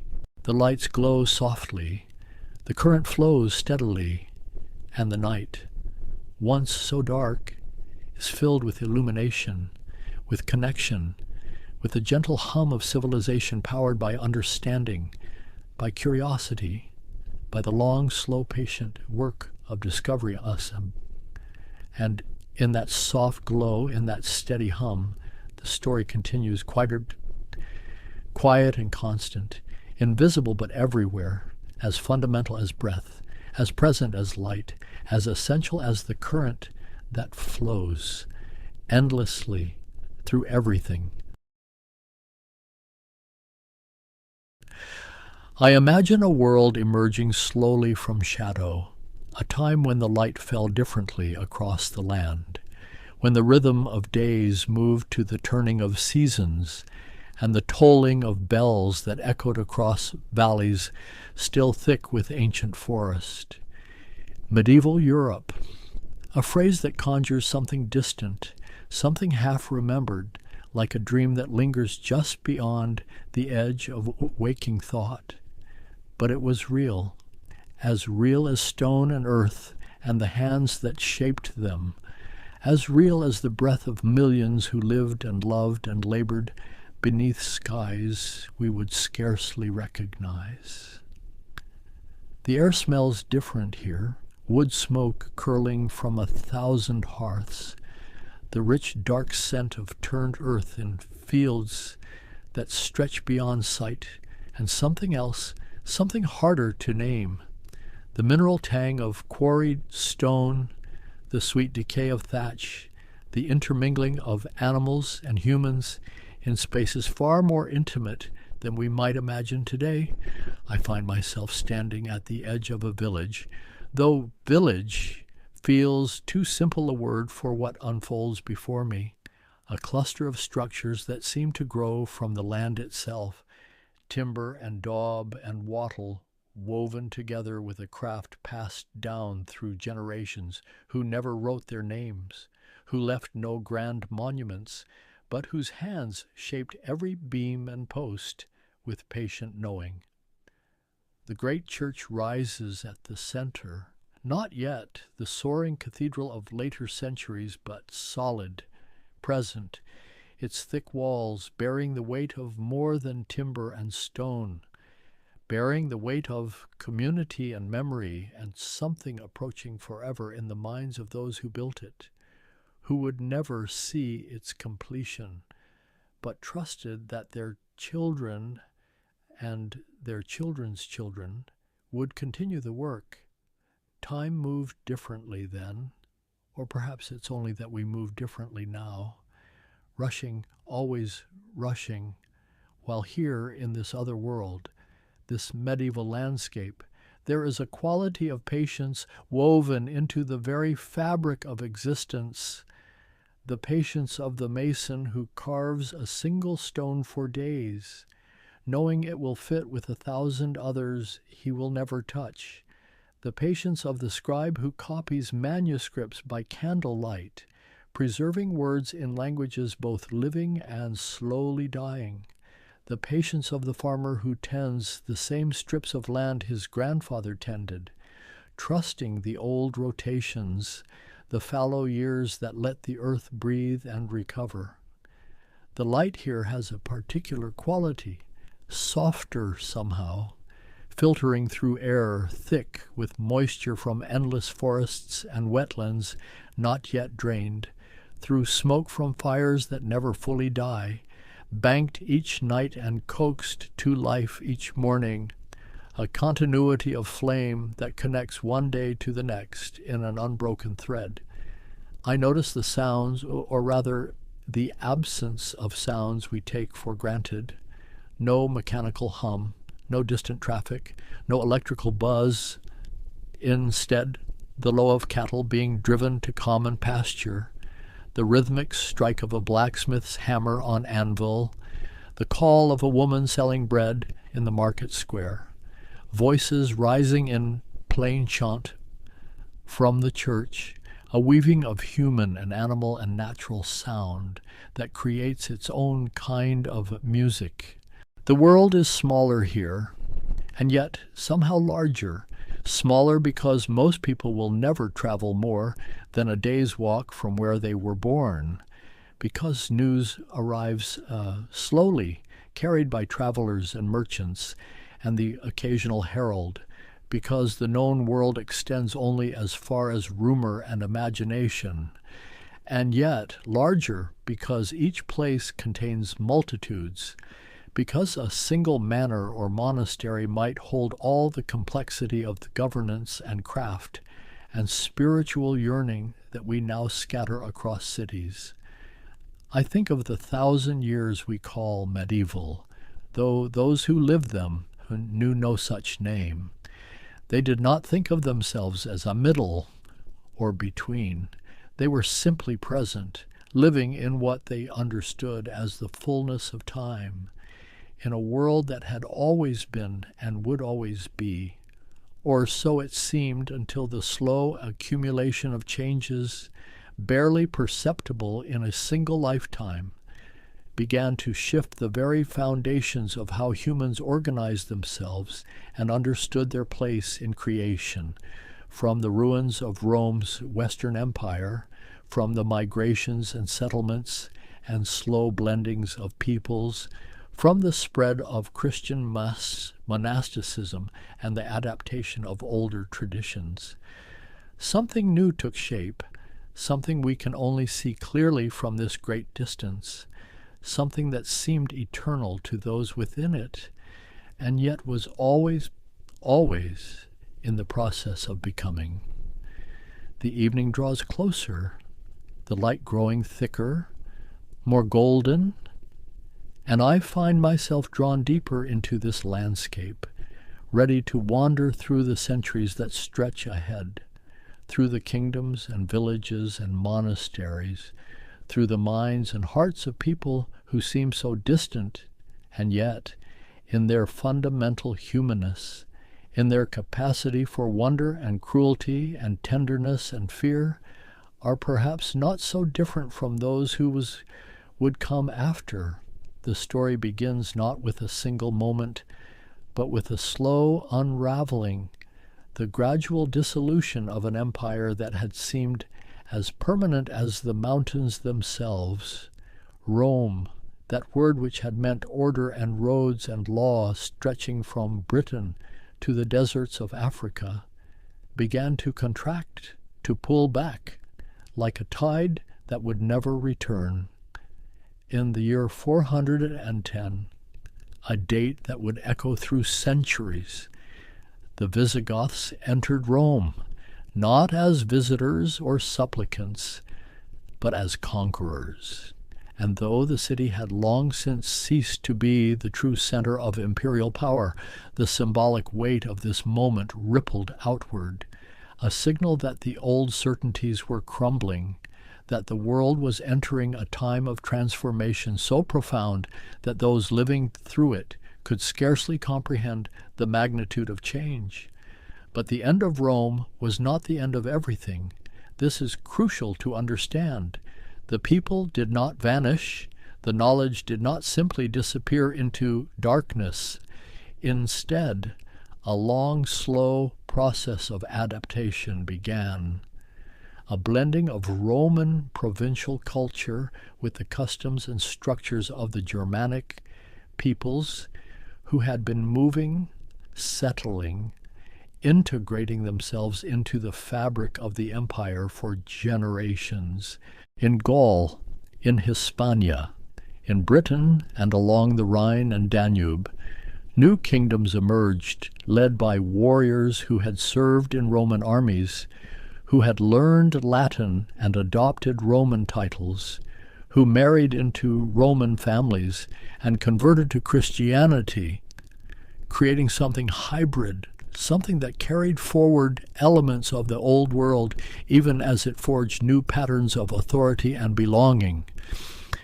The Frankish kingdoms rose in what had been Gaul, built by the Merovingian dynasty, whose origins blend history and legend in equal measure. King Clovis, whose name we might render as Louis in later centuries, united the Frankish tribes in the late 5th and early 6th centuries, and his conversion to Catholic Christianity rather than the Arian Christianity of many Germanic peoples created an alliance between Frankish military power and the Roman ecclesiastical structure that would shape the future of Western Europe. The Church became the vessel that carried Roman learning forward. Monasteries scattered across the landscape like islands of literacy in a world where reading and writing were becoming rare and specialized skills. Monks copied manuscripts, preserved texts, maintained the calendar, kept records, and in doing so, created networks of knowledge and communication that transcended the fragmentary political boundaries of the early medieval world. In Italy, the situation grew more complex still.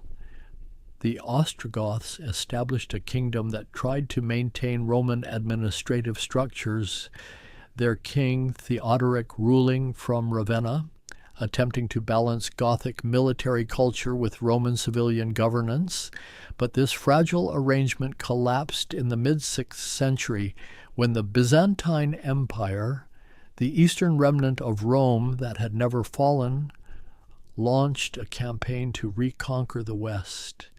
The Gothic wars that followed devastated the Italian peninsula, decades of fighting that left cities depopulated, aqueducts broken, the countryside ravaged, and when the Byzantines finally achieved a hollow victory, they lacked the resources to truly restore what had been lost.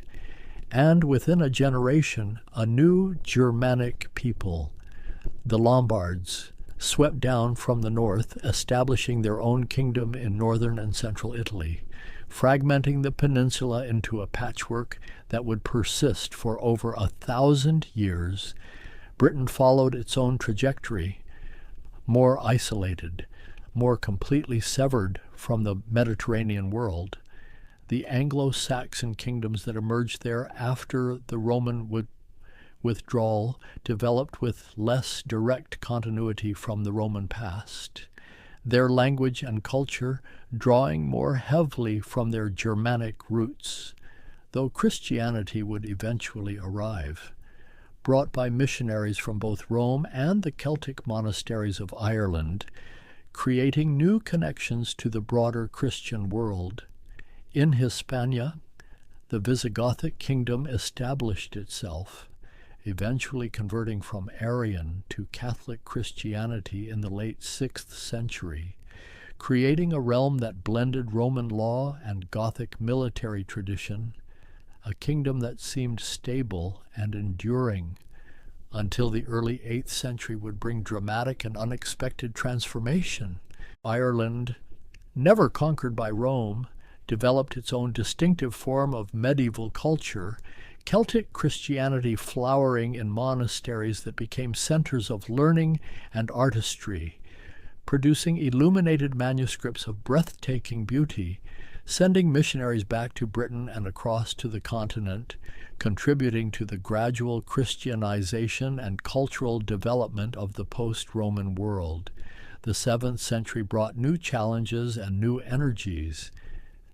In the Arabian Peninsula, a religious and political movement erupted that would reshape the Mediterranean world.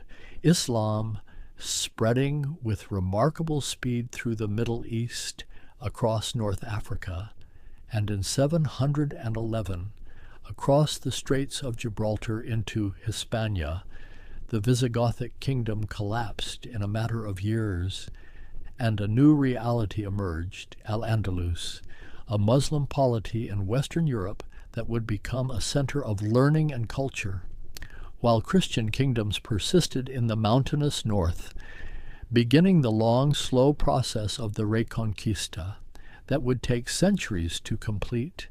The arrival of Islam in the Western Mediterranean transformed trade patterns, cultural exchanges, and the political landscape. It also contributed to a drawing apart of the Mediterranean world. The sea that had been Rome's Mare Nostrum, our sea, became a frontier, a border between realms that would have limited but significant contact, exchanges of goods and ideas, and occasionally hostilities, but no longer the unified space it had been.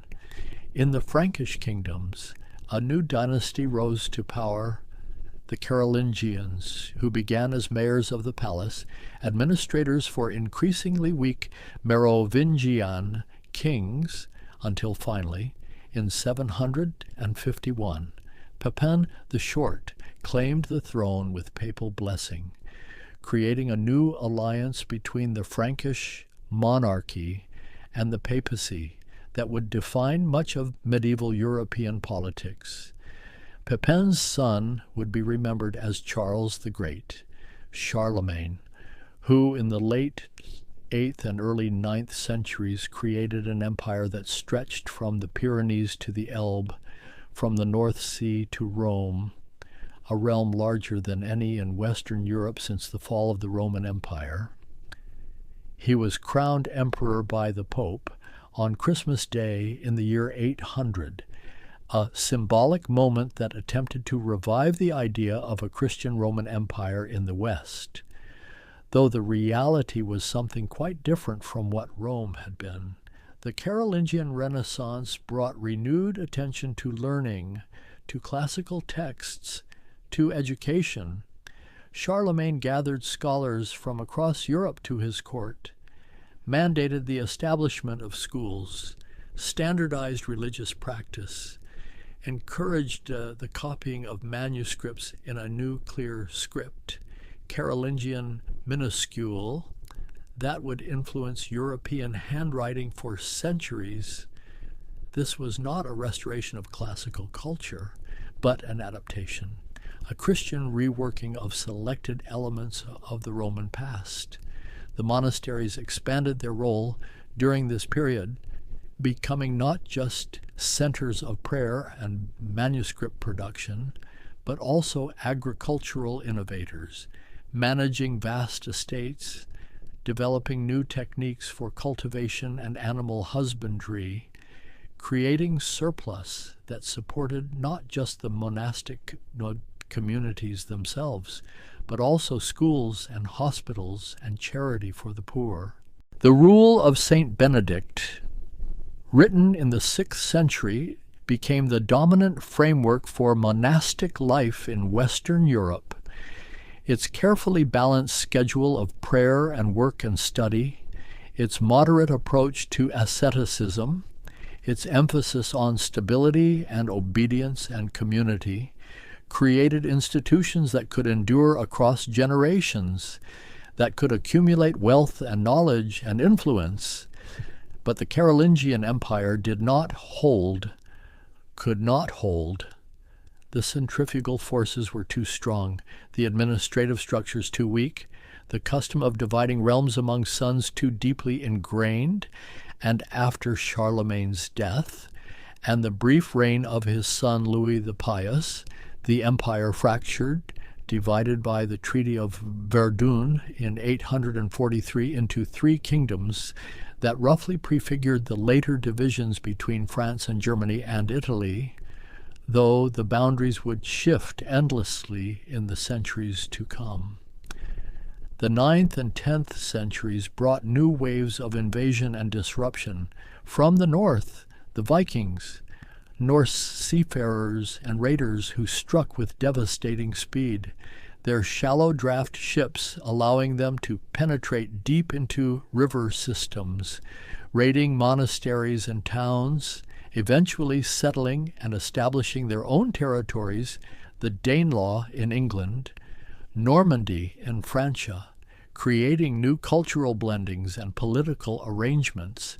From the east, the Magyars, mounted warriors from the steppes, raided deep into Central Europe and Italy until finally defeated and converted to Christianity, establishing the Kingdom of Hungary, another addition to the complex mosaic of medieval European polities. From the south, Saracen raiders from North Africa struck at coastal settlements in Italy and southern Francia, creating insecurity that pushed settlement inland, that encouraged the building of fortifications, the development of local defense structures that would contribute to the fragmentation of political authority. These invasions, these disruptions, accelerated changes that were already underway, the breakdown of centralized authority, the rise of local strongmen who could offer protection in exchange for service and loyalty, the development of what later scholars would call feudalism, though that word itself is contested, a shorthand for complex and variable arrangements of land tenure and military obligation and personal bonds that differed significantly from place to place and time to time. The castle began to appear across the landscape, at first simple wooden structures on earthen mounds, motte and bailey fortifications that could be erected quickly, later evolving into more permanent stone structures. These were not just military installations, they were centers of lordship, symbols of authority, residences from which local lords administered justice and collected rents and organized the labor of the surrounding countryside.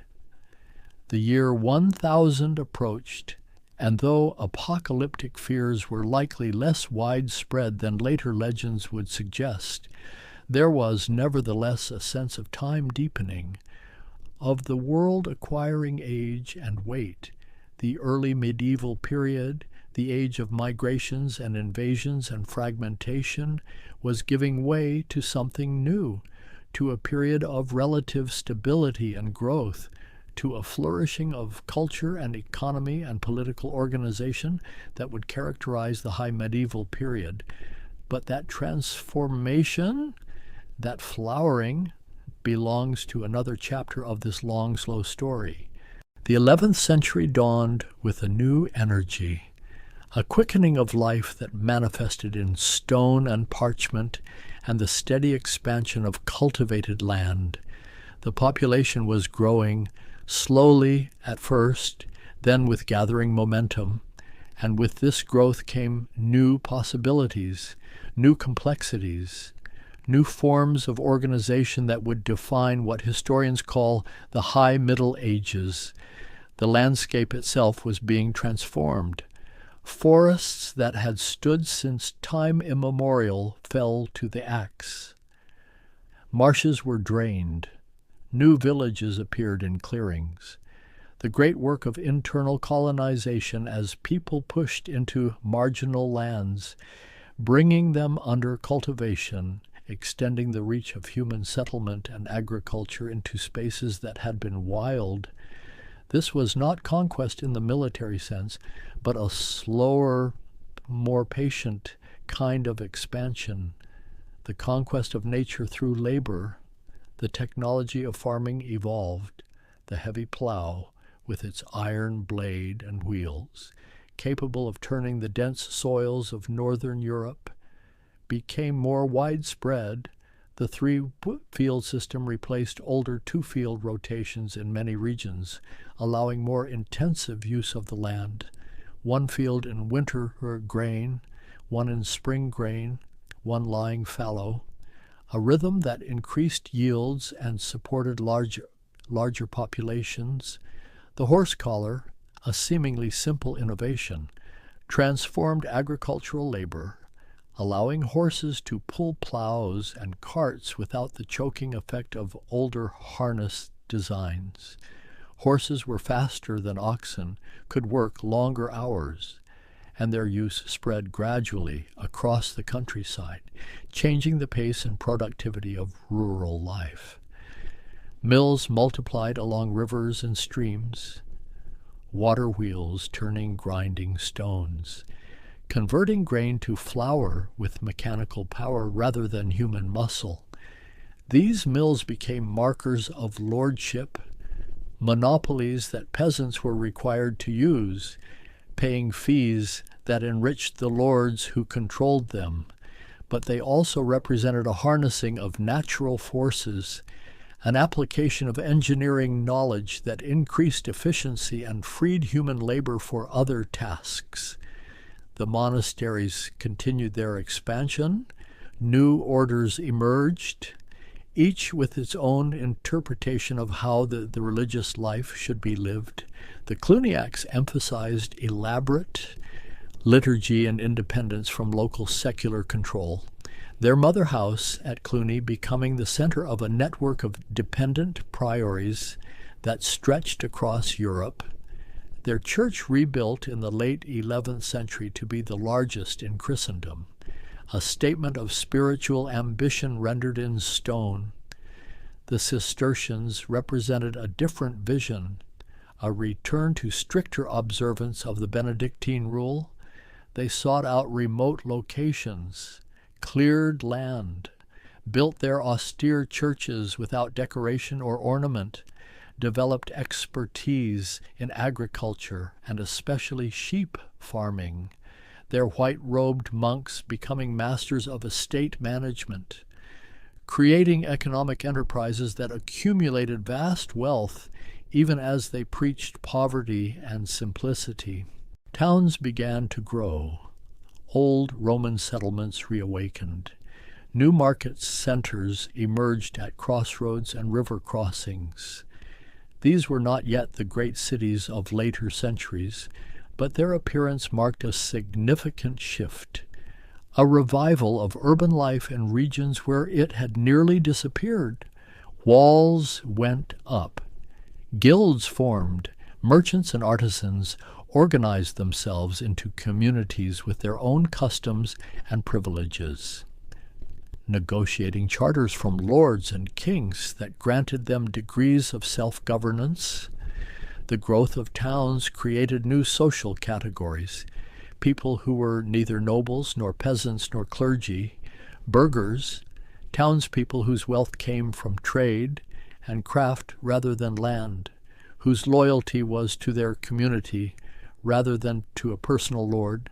This unsettled older categories created tensions and opportunities, added new layers to the social fabric. Trade expanded along rivers and roads and sea routes.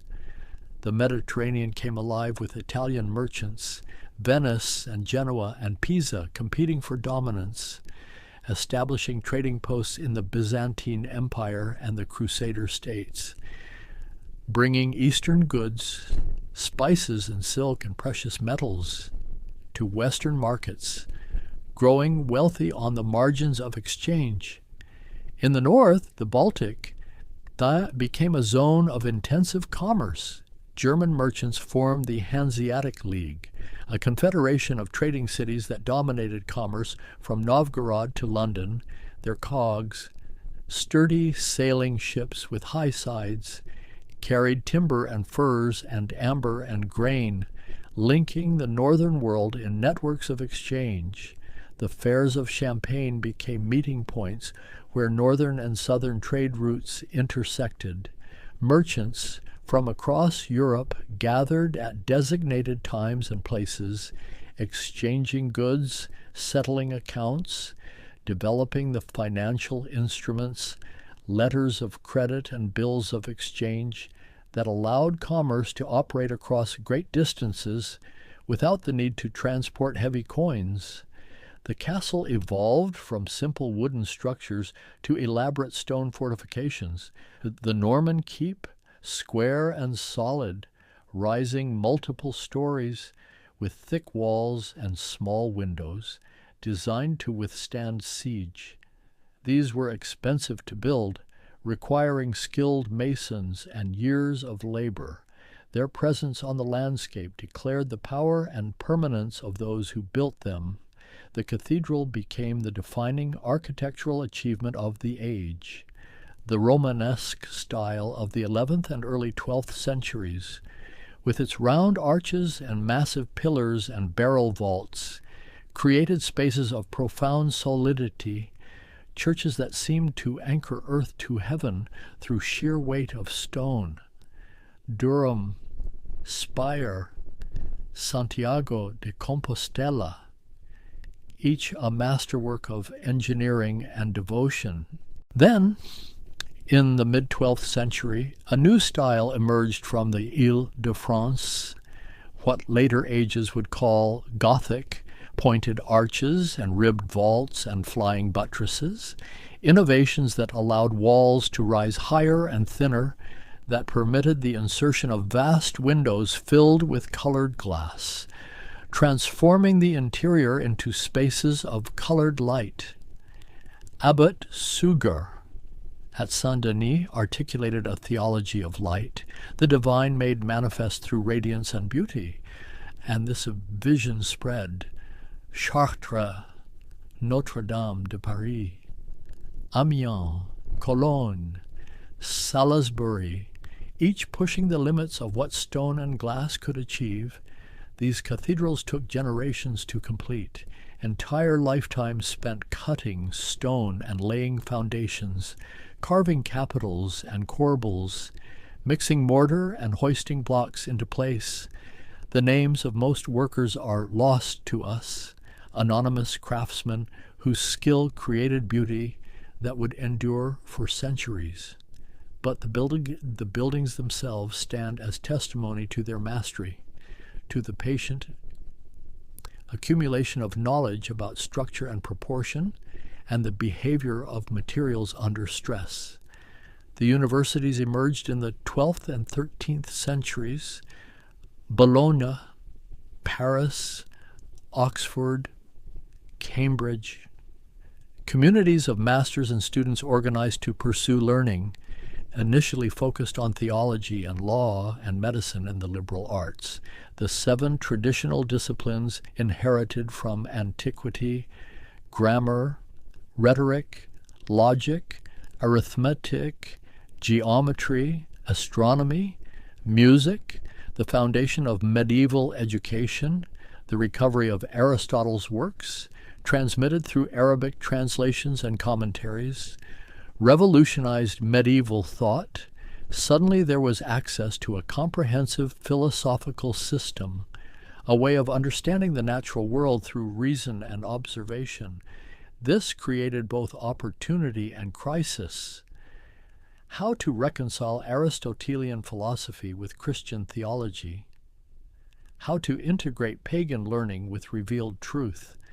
Thomas Aquinas in the 13th century attempted a grand synthesis, the Summa Theologicae, an encyclopedic work that engaged with every major theological and philosophical question, using Aristotelian methods to elaborate and defend Christian doctrine, creating an intellectual edifice as ambitious in its own way as the Gothic cathedrals were in theirs. The scholastic method dominated university education. Formal disputations where questions were posed, arguments and counter-arguments presented, authorities cited, distinctions drawn. This could seem dry and overly subtle to later critics, but it represented a serious effort to think systematically, to test ideas through rigorous questioning, to build knowledge through careful reasoning. The Crusades shaped this period profoundly. In 1095, Pope Urban II called for an armed pilgrimage to liberate Jerusalem from Muslim rule. The response exceeded all expectations. Thousands took the cross, motivated by piety and hope for salvation, by dreams of adventure and land, by poverty and desperation. The First Crusade succeeded against considerable odds, establishing crusader states in the Levant that would persist for nearly 2 centuries. Subsequent crusades had mixed results. Some ended in disaster. The Fourth Crusade infamously diverted to Constantinople, sacking the Christian Byzantine capital in 1204, a catastrophe that deepened the schism between Eastern and Western Christianity and fatally weakened the Byzantine Empire. But the crusading movement persisted, becoming a permanent feature of European culture, shaping ideas about holy war and religious identity, about the relationship between Christianity and Islam. The Crusades also facilitated cultural exchange. European knights and merchants spent time in the East, encountered different technologies and ideas, returned with new tastes for sugar and cotton and architectural innovations. This was not peaceful exchange. It occurred in the context of warfare and conquest, but it nevertheless contributed to the transmission of knowledge and techniques between the Islamic world and Christian Europe. The Reconquista in Iberia continued throughout this period, Christian kingdoms slowly expanding southward, capturing Toledo in 1085, a major symbolic and practical victory that brought Arabic manuscripts and Jewish scholars into the Christian world, creating conditions for translation movements that made Greek and Arabic learning available in Latin. Spain became a crucial zone of contact and transmission, where the 3 Abrahamic faiths coexisted uneasily, sometimes in cooperation, sometimes in conflict, always in complex relationship. The Jewish communities scattered across medieval Europe occupied a distinctive position. Excluded from many occupations, barred from owning land in most places, they often specialized in commerce and money lending, activities that Christian teaching complicated for Christians themselves. This made them valuable to rulers who needed financial services, but also vulnerable to persecution and scapegoating, especially during times of crisis or religious fervor. The 12th century witnessed a flowering of Jewish scholarship, rabbinical academies in the Rhineland and Spain and southern France, produced commentaries and legal texts and philosophy. Maimonides, physician and philosopher, attempted his own synthesis of Aristotelian thought and Jewish theology, creating works that influenced Christian and Islamic thinkers as well as Jewish ones. Women in this medieval world occupied complex positions.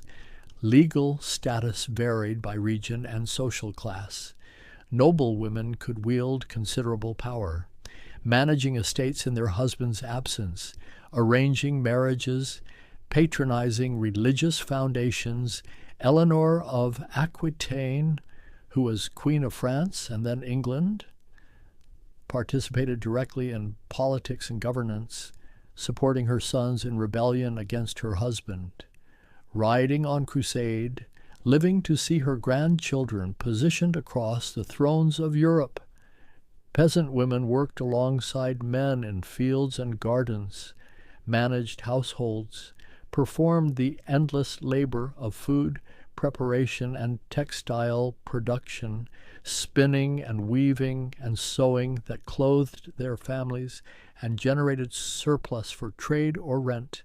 Their work was essential, though rarely recorded, their names mostly lost, except in scattered manor records and court rolls. Religious women found space for autonomy in convents and nunneries. Abbesses governed their own communities, managed properties, exercised spiritual authority. Mystics like Hildegard of Bingen wrote theology and natural philosophy. composed music, corresponded with popes and emperors, carved out space for female intellectual and creative life within structures that generally subordinated women to male authority. The 13th century represented perhaps the apex of medieval civilization. The population reached levels it would not attain again until the modern era. Agricultural production was high. Trade networks functioned efficiently. The universities flourished. The great cathedrals neared completion. Powerful monarchies in France and England developed increasingly sophisticated administrative systems. The papacy exercised extensive authority over the church and claimed supremacy over secular rulers. It seemed as though this world had achieved a kind of equilibrium, a stable order that might endure indefinitely, but already, in ways not yet visible, the seeds of transformation were present, waiting for conditions that would allow them to germinate. The 14th century opened with signs of strain. The climate was shifting, imperceptibly at first, but with cumulative effect. The medieval warm period that had allowed cultivation of marginal lands and supported population growth was giving way to cooler, wetter conditions. Harvests failed more frequently. Famines struck with devastating regularity. The Great Famine of 1315 to 1317 killed perhaps 10% of the population in Northern Europe, a catastrophe that revealed the fragility underlying apparent prosperity. The population had reached the limits of what medieval agricultural technology could support. Too many people on land that was increasingly exhausted. Forests cleared too completely. Soils depleted by centuries of cultivation without adequate fertilization. The expansion that had characterized the previous centuries slowed, stopped, began to reverse. Villages were abandoned. Marginal lands reverted to wilderness. The great internal colonization was over. Political tensions escalated. The 100 Years' War began in 1337, a dynastic conflict between England and France that would drag on intermittently for over a century, devastating the French countryside, draining treasuries, killing nobles and peasants alike in battles and sieges and the brutal chevauchée, the mounted raids that burned villages and destroyed crops to undermine enemy resources. The nature of warfare was changing. At Crécy in 1346, English longbowmen slaughtered French cavalry, repeating the performance at Poitiers a decade later, the flower of French chivalry. Knights who had trained their entire lives for mounted combat fell to commoners armed with simple wooden bows. This was more than military defeat. It was symbolic, suggesting that the old order, the dominance of the mounted warrior, might not be as secure as it seemed. Then came the pestilence. In 1347, reports began to filter westward from the Black Sea. A terrible disease was spreading, killing with horrifying speed and completeness. By 1348, it had reached Italy. By 1349, it was in England and Scandinavia. The Black Death, likely bubonic plague, though some historians debate the precise pathogen, killed between 30 and 60% of Europe's population in the space of a few years. The scale of death defied comprehension. Entire villages disappeared. Monasteries lost all their inhabitants. Cities became charnel houses. The living could barely bury the dead. Mass graves, bodies stacked in layers. The social fabric tore under the strain.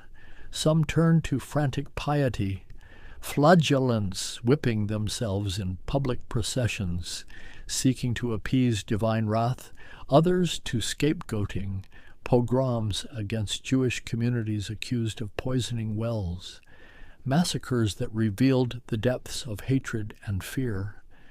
The plague returned in waves throughout the late 14th and 15th centuries, never again with the catastrophic mortality of the first outbreak, but sufficient to prevent population recovery, to maintain a demographic depression that fundamentally altered the economic and social landscape. Labor became scarce and therefore valuable. Peasants could demand better terms, higher wages, more freedom. Lords who had depended on abundant cheap labor found their authority challenged. In England, the Peasants' Revolt of 1381 saw tens of thousands march on London, demanding an end to serfdom, the repeal of oppressive laws. They were ultimately defeated, their leaders executed, but the underlying economic forces could not be reversed by violence. Serfdom gradually weakened, commuted to money rents, as lords found it more practical to hire free laborers than to compel service from legally bound peasants. The church faced its own crisis of authority. The papacy had moved to Avignon in 1309, remaining there for nearly 70 years under French influence when it finally returned to Rome. A disputed papal election in 1378 resulted in rival popes, one in Rome, one in Avignon, each claiming legitimacy, each excommunicating the other's supporters. The Great Schism persisted for decades, resolved only by the Council of Constance in the early 15th century. But the damage to papal prestige was profound and lasting. Critics of the Church grew bolder.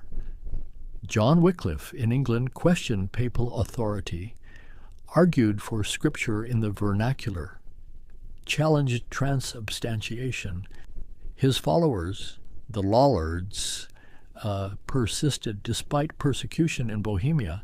Jan Hus drew on Wycliffe's ideas, adding his own critique of church wealth and corruption.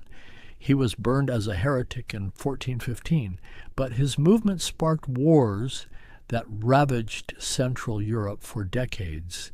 These were harbingers of the Protestant Reformation that would come a century later. Yet even as the 14th century brought crisis and death, it also saw remarkable cultural achievements. Dante wrote the Divine Comedy in the early 14th century, creating Italian literature as a serious artistic medium. Petrarch and Boccaccio followed, developing new forms and styles that influenced writers across Europe. The vernacular languages were coming into their own, no longer merely spoken dialects, but vehicles for sophisticated literary expression.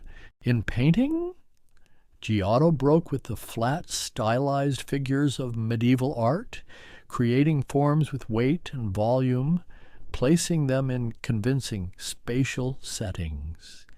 His frescoes in Padua and Florence suggested a new way of seeing, of representing the world with attention to naturalistic detail and human emotion. This was not yet the full flowering of Renaissance art, but the seeds were being planted. The universities continued to function, though sometimes disrupted by plague or war. New institutions were founded, Prague in 1348, Heidelberg in 1386, a proliferation of centers of learning across Europe. The curriculum remained traditional, but within that framework, debates continued about free will and determinism, about the nature of universals, about logic and language and how knowledge is possible. Technological innovation continued. Mechanical clocks began to appear in churches and town squares in the 14th century, marking hours with mechanical precision rather than the approximate divisions of the day. based on bells and sun position. This seems minor, but it represented a shift in consciousness, a new way of experiencing time as something measurable, divisible, commodifiable. Gunpowder arrived from China by the 14th century. Cannon were being used in sieges, primitive at first, dangerous to operators, but steadily improving. By the 15th century, artillery could breach walls that had been impregnable to traditional siege weapons. The great castles and fortifications of the medieval period became obsolete, requiring complete reimagining of defensive architecture. Bastions and angular walls designed to deflect cannon shot rather than high curtain walls meant to resist ladders and siege towers. The printing press arrived in the mid-15th century. Johannes Gutenberg in Mainz, developing movable type that made possible the relatively rapid production of books. The first major work was a Bible, printed in the 1450s, beautiful enough to compete with manuscript books, but producible in quantities that would have required an army of scribes. Within decades, printing presses spread across Europe, and the cost of books began to fall, slowly making reading material accessible to broader audiences. The 100 Years' War finally ground to a close in the mid-15th century, France ultimately victorious. England expelled from all continental possessions except Calais, but immediately England descended into its own civil conflict. The Wars of the Roses, noble factions fighting for the throne, eliminating each other with remarkable thoroughness, until finally Henry Tudor defeated Richard III at Bosworth Field in 1485, establishing a new dynasty. The medieval period in England was effectively over, though no one at the time would have used that term. The Byzantine Empire, that eastern remnant of Rome that had survived while the West fragmented, finally fell in 1453. Constantinople captured by the Ottoman Turks after a siege that saw the last use of Greek fire and the first major deployment of a massive siege cannon. The great walls that had protected the city for over 1,000 years were breached. The emperor died fighting in the streets, and a direct link to the ancient world was severed.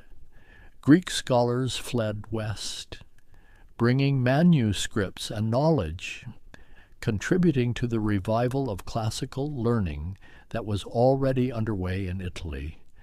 The Italian Renaissance was in full flower by the 15th century, though Renaissance itself is a later construction. Those living through it experienced it as a revival, a rebirth of ancient excellence. Brunelleschi studying Roman buildings to understand dome construction, creating the great cupola of Florence Cathedral, Donatello sculpting figures that seemed alive, standing with classical contrapposto, Botticelli, painting mythological subjects with a grace and beauty that drew on both classical and Christian traditions. Humanism as an intellectual movement emphasized the study of classical texts, grammar and rhetoric and moral philosophy, the Studia Humanitatis. This was not a rejection of Christianity, but a different emphasis, attention to this world and human achievement alongside concern for salvation. Many humanists were devout, but their devotion expressed itself differently than the scholastic theology of the universities, more literary, more concerned with eloquence and moral example than with logical demonstration. The voyages of exploration began. Portuguese navigators pushing down the African coast, seeking a sea route to the spices of the East. By 1488, Diaz rounded the Cape of Good Hope a decade later. Vasco da Gama reached India, establishing direct maritime trade that bypassed the Mediterranean intermediaries who had dominated the spice trade, and in 1492, Columbus sailing for Spain, seeking a western route to Asia, instead encountered the Americas, a discovery that would transform the world in ways no one could have anticipated. These voyages were made possible by medieval innovations, the compass, improved ship designs, better maps and navigational techniques, knowledge accumulated over centuries of Mediterranean and Baltic sailing, applied now to oceanic voyages, pushing beyond the known world into seas that medieval maps had left blank or filled with monsters and speculation. The medieval world was not ending all at once. No trumpet sounded to mark its passing, but the 15th century saw a convergence of changes, demographic, economic, technological, cultural, political, that together constitute a profound transformation. The structures and assumptions that had organized European life for centuries were being challenged, modified, sometimes abandoned. New possibilities emerged, new ways of organizing society, new forms of knowledge and expression, new connections across previously unimaginable distances. Standing at the end of the 15th century, looking back across the medieval millennium, the journey seems immense, from the ruins of Rome to the threshold of a global expansion, from manuscript culture to print, from fragmented kingdoms to emerging nation-states, from Romanesque solidity to Gothic transcendence to Renaissance humanism, 1,000 years of human striving, of faith and doubt, of beauty and brutality, of patient craft and sudden violence, of continuity and change braided together in patterns that still shape the world we inhabit. And yet, beneath the grand movements of kingdoms and churches and plagues, beneath the rise and fall of dynasties and the construction of cathedrals, there were the lives, countless individual lives, each one a universe of experience and feeling. Peasants who never traveled more than a few miles from their birthplace, who nevertheless knew the intricacies of their land with an intimacy we can barely imagine, who could read weather in the behavior of birds and clouds, who understood the rhythms of growth and decay with a knowledge earned through generations of observation. There were the craftsmen, the carpenters, who could judge timber by touch and smell, who knew which trees grew straight and which would warp, who understood the language of grain and knot, the potters who centered clay on wheels turned by foot, whose hands remembered forms passed down through apprenticeship, muscle memory that connected them to makers stretching back centuries, the weavers whose fingers flew across looms, creating patterns that carried meanings, symbols of protection or prosperity woven into the fabric of everyday life. There were the travelers, the merchants who learned multiple languages out of necessity, who developed sophisticated mental arithmetic to convert currencies and calculate profits across different systems of weights and measures, who carried news and gossip along with their goods, connecting distant places through their journeys, the pilgrims walking to Santiago or Canterbury or Rome or Jerusalem, seeking healing or forgiveness or simply something beyond the confines of their ordinary existence.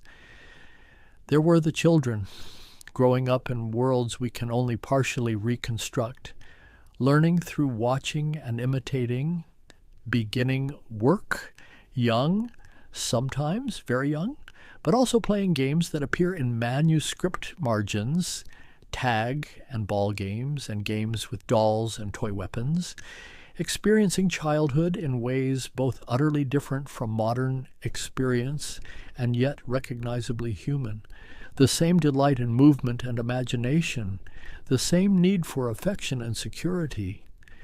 There were the elderly, those who survived past the high mortality of youth and middle age, who carried memory of earlier times, who provided continuity and counsel, whose experience of plague or famine or war informed community decisions, whose stories transmitted knowledge and values and identity across generations, human libraries in a world where most people could not read. There were moments of transcendence woven into the fabric of ordinary life, the elevation of the host during Mass, that instant when bread and wine became body and blood, when the finite touched the infinite, when peasants and lords alike knelt before mystery, the singing of Compline in a monastery as darkness fell, voices rising in unison, plain song that had been sung the same way for centuries, creating continuity through sound, connecting the present moment to all the moments that had come before and all that would come after. There were the illuminated manuscripts, monks spending months on a single page, grinding pigments from minerals and plants, lapis lazuli from Afghanistan for the deep blues, gold leaf applied with patient precision, creating images of such beauty that they seemed to glow with inner light. These were not mere decorations. They were theology rendered visible. Attempts to make the divine present through color and form, prayers offered in pigment and gold. There were the cathedral builders, understanding mathematics through practice rather than theory, using simple tools, plumb lines and measuring rods and compasses to create structures of breathtaking complexity. The master masons, who held knowledge of proportion and stress in their minds, who could envision how a building would stand before a single stone was laid, who worked in a tradition that valued the accumulated wisdom of the craft over individual innovation, yet who also pushed boundaries, made each cathedral unique, a dialogue between tradition and creativity. There were the seasons, experienced with an intensity hard to imagine in our climate-controlled world. Winter that could mean genuine hardship, cold that penetrated to the bone, darkness that dominated the day, the precious hoarding of light and warmth, and then spring, the overwhelming relief of lengthening days, of green returning to the world, of animals bearing young, festivals that celebrated survival and renewal with genuine joy born of genuine fear overcome. There were the sounds, the bells that structured time and space, calling to prayer, marking hours, warning of danger, celebrating festivals, their tones carrying across valleys, each bell with its own voice recognized by those who lived within range, the sounds of animals ever present, cattle and sheep and pigs and chickens, horses and dogs, the human voice raised in song or prayer or argument, the clang of metal on metal, the creak of cartwheels and mill wheels, a soundscape rich and varied and utterly different from the mechanical hum that would come later. There were the smells, bread baking, beer brewing, animals in close quarters, human bodies that bathed infrequently, wood smoke that permeated everything, the sweet decay of thatch, the sharp tang of the newly cut timber, incense in churches, the complex odors of tanneries and dye works, each place with its own olfactory signature, contributing to a sense of identity and belonging. There were the tastes, simple foods, elevated by hunger and by genuine scarcity of alternatives. Bread that was the staff of life, varied in quality, from the fine white bread of the wealthy to the coarse dark bread of peasants, but always central. Pottage, the eternal stew that simmered over fires, vegetables and grains and occasional meat, flavored with herbs from the garden, beer and ale as daily beverages, safer than water and providing calories and nutrition, wine for those who could afford it or who lived where vines grew. There were the textures, wool against skin, coarse or fine, depending on status and wealth, linen for those who could afford it, the smoothness of polished wood, the cool solidity of stone, the rough weave of hemp rope, the soft resistance of clay before firing, the resistance of iron under the hammer, each material with its own qualities, its own possibilities and limitations, known intimately by those who worked with it daily. There were hierarchies, intricate and deeply felt, but also more fluid than sometimes imagined. Serfs who became free, merchants who bought land and married into nobility, younger sons of nobles who entered the church and rose through ability and connections, women who found power through religious life or widowhood. The system was constraining, often brutally so, but it was not completely static, and people navigated it with the same complexity and agency that humans bring to any social order. There were beliefs that ordered the cosmos, heaven above, hell below, earth as the theater where salvation or damnation was decided, a world alive with spiritual presences, angels and demons, saints whose intercession could be sought, relics that carried power, a sacramental universe where the material and spiritual interpenetrated, where nothing was merely physical. Everything carried potential meaning. Everything could point toward or away from the divine. And there was beauty, deliberate and accidental.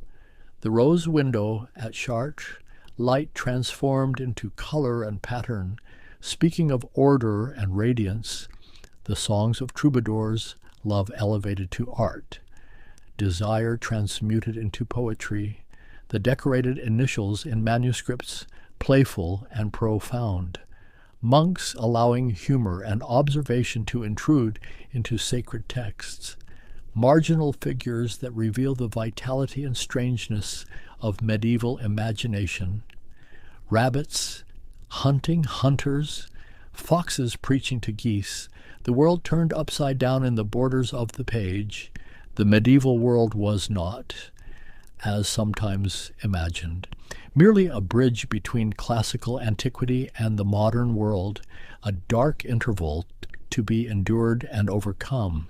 It was its own time, with its own achievements and failures, its own ways of being human, its own answers to the fundamental questions of how to live, how to organize society, how to seek meaning, how to create beauty, how to face suffering and death, how to hope. The people of medieval Europe were not simpler than us. Their minds worked the same way ours do, capable of the same range of thought and feeling.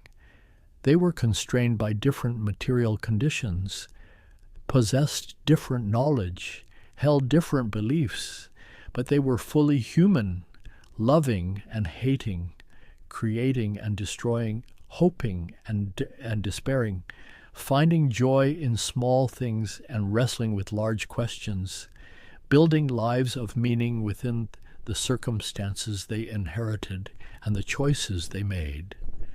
To look back at medieval Europe is not to find a lost golden age. There was too much suffering, too much violence, too much inequality and injustice for nostalgia. But neither is it to find only darkness and ignorance. There was too much beauty, too much intellectual achievement, too much human flourishing despite limitations. The truth lies in holding both together, acknowledging the full complexity of a civilization that lasted 1,000 years and shaped the trajectory of the world that followed. The stones remain, cathedrals and castles, abbeys and bridges, weathered by centuries but still standing, still capable of inspiring wonder. The manuscripts survive in libraries, their pages turned carefully by scholars, their illuminations still radiant. The ideas persist, transformed and adapted, but traceable. Threads running from medieval thought into our own time. Debates about authority and freedom, about faith and reason, about justice and power, questions that each generation must answer anew. And perhaps that is what remains most valuable. Not specific answers, not particular institutions or beliefs, but the reminder that humans have always grappled with how to live well, how to create meaning, how to organize communities, how to seek truth and beauty, that the medieval world was one long experiment in human possibility, neither wholly successful nor wholly failed, but simply human, a testament to what people can build and imagine and endure, to the resilience and creativity and fallibility that define our species. The light fades now across the imagined landscape of medieval Europe. The bells ring vespers, the last time before darkness falls, in villages and monasteries and cathedral towns, marking the boundary between day and night, between labor and rest. The cycle continues, as it has always continued, generations rising and falling like waves, each leaving its mark, its contributions and its ruins, its gifts and its burdens for those who come after. The fires are banked, the work of the day finished, bread set to rise for tomorrow, animals settled for the night. The rhythm of life that has sustained humanity through all its ages, in all its forms, continues, adapting, persisting, carrying forward the accumulated wisdom and folly of all who came before. And in the stillness, in the gathering dark, there is a kind of peace, the peace of work completed, of community maintained, of traditions honored, of mysteries contemplated, the peace of knowing one's place in a story much larger than any individual life, a story that stretches back to the beginning and forward to an end none can see, but all are part of. The medieval world recedes, becomes memory, becomes history, becomes story.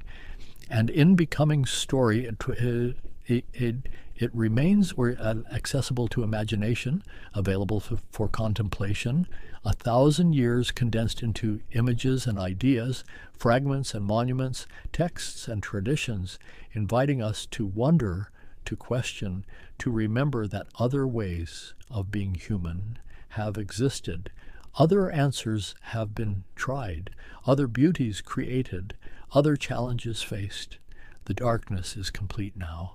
The stars emerge, the same stars that shone on medieval Europe, on all the people we have imagined, whose lives we have briefly inhabited. They looked up at these stars and wondered, as we wonder, as humans have always wondered, seeking pattern and meaning in the wheeling heavens, telling stories to make sense of existence, reaching toward transcendence even while rooted in the earth. And in that reaching, in that wondering, in that storytelling, the connection holds across centuries and continents and cultures. The thread of human consciousness, aware and questioning and creating, finding beauty in unexpected places, making meaning from chaos, building and destroying and building again. The endless work of being human continues, has always continued, will continue, long after we too have become memory, become history, become part of the story we leave for those who come after, fading now, gently, like light at dusk, like breath becoming still, like a story finding its ending, its natural rest, its quiet close.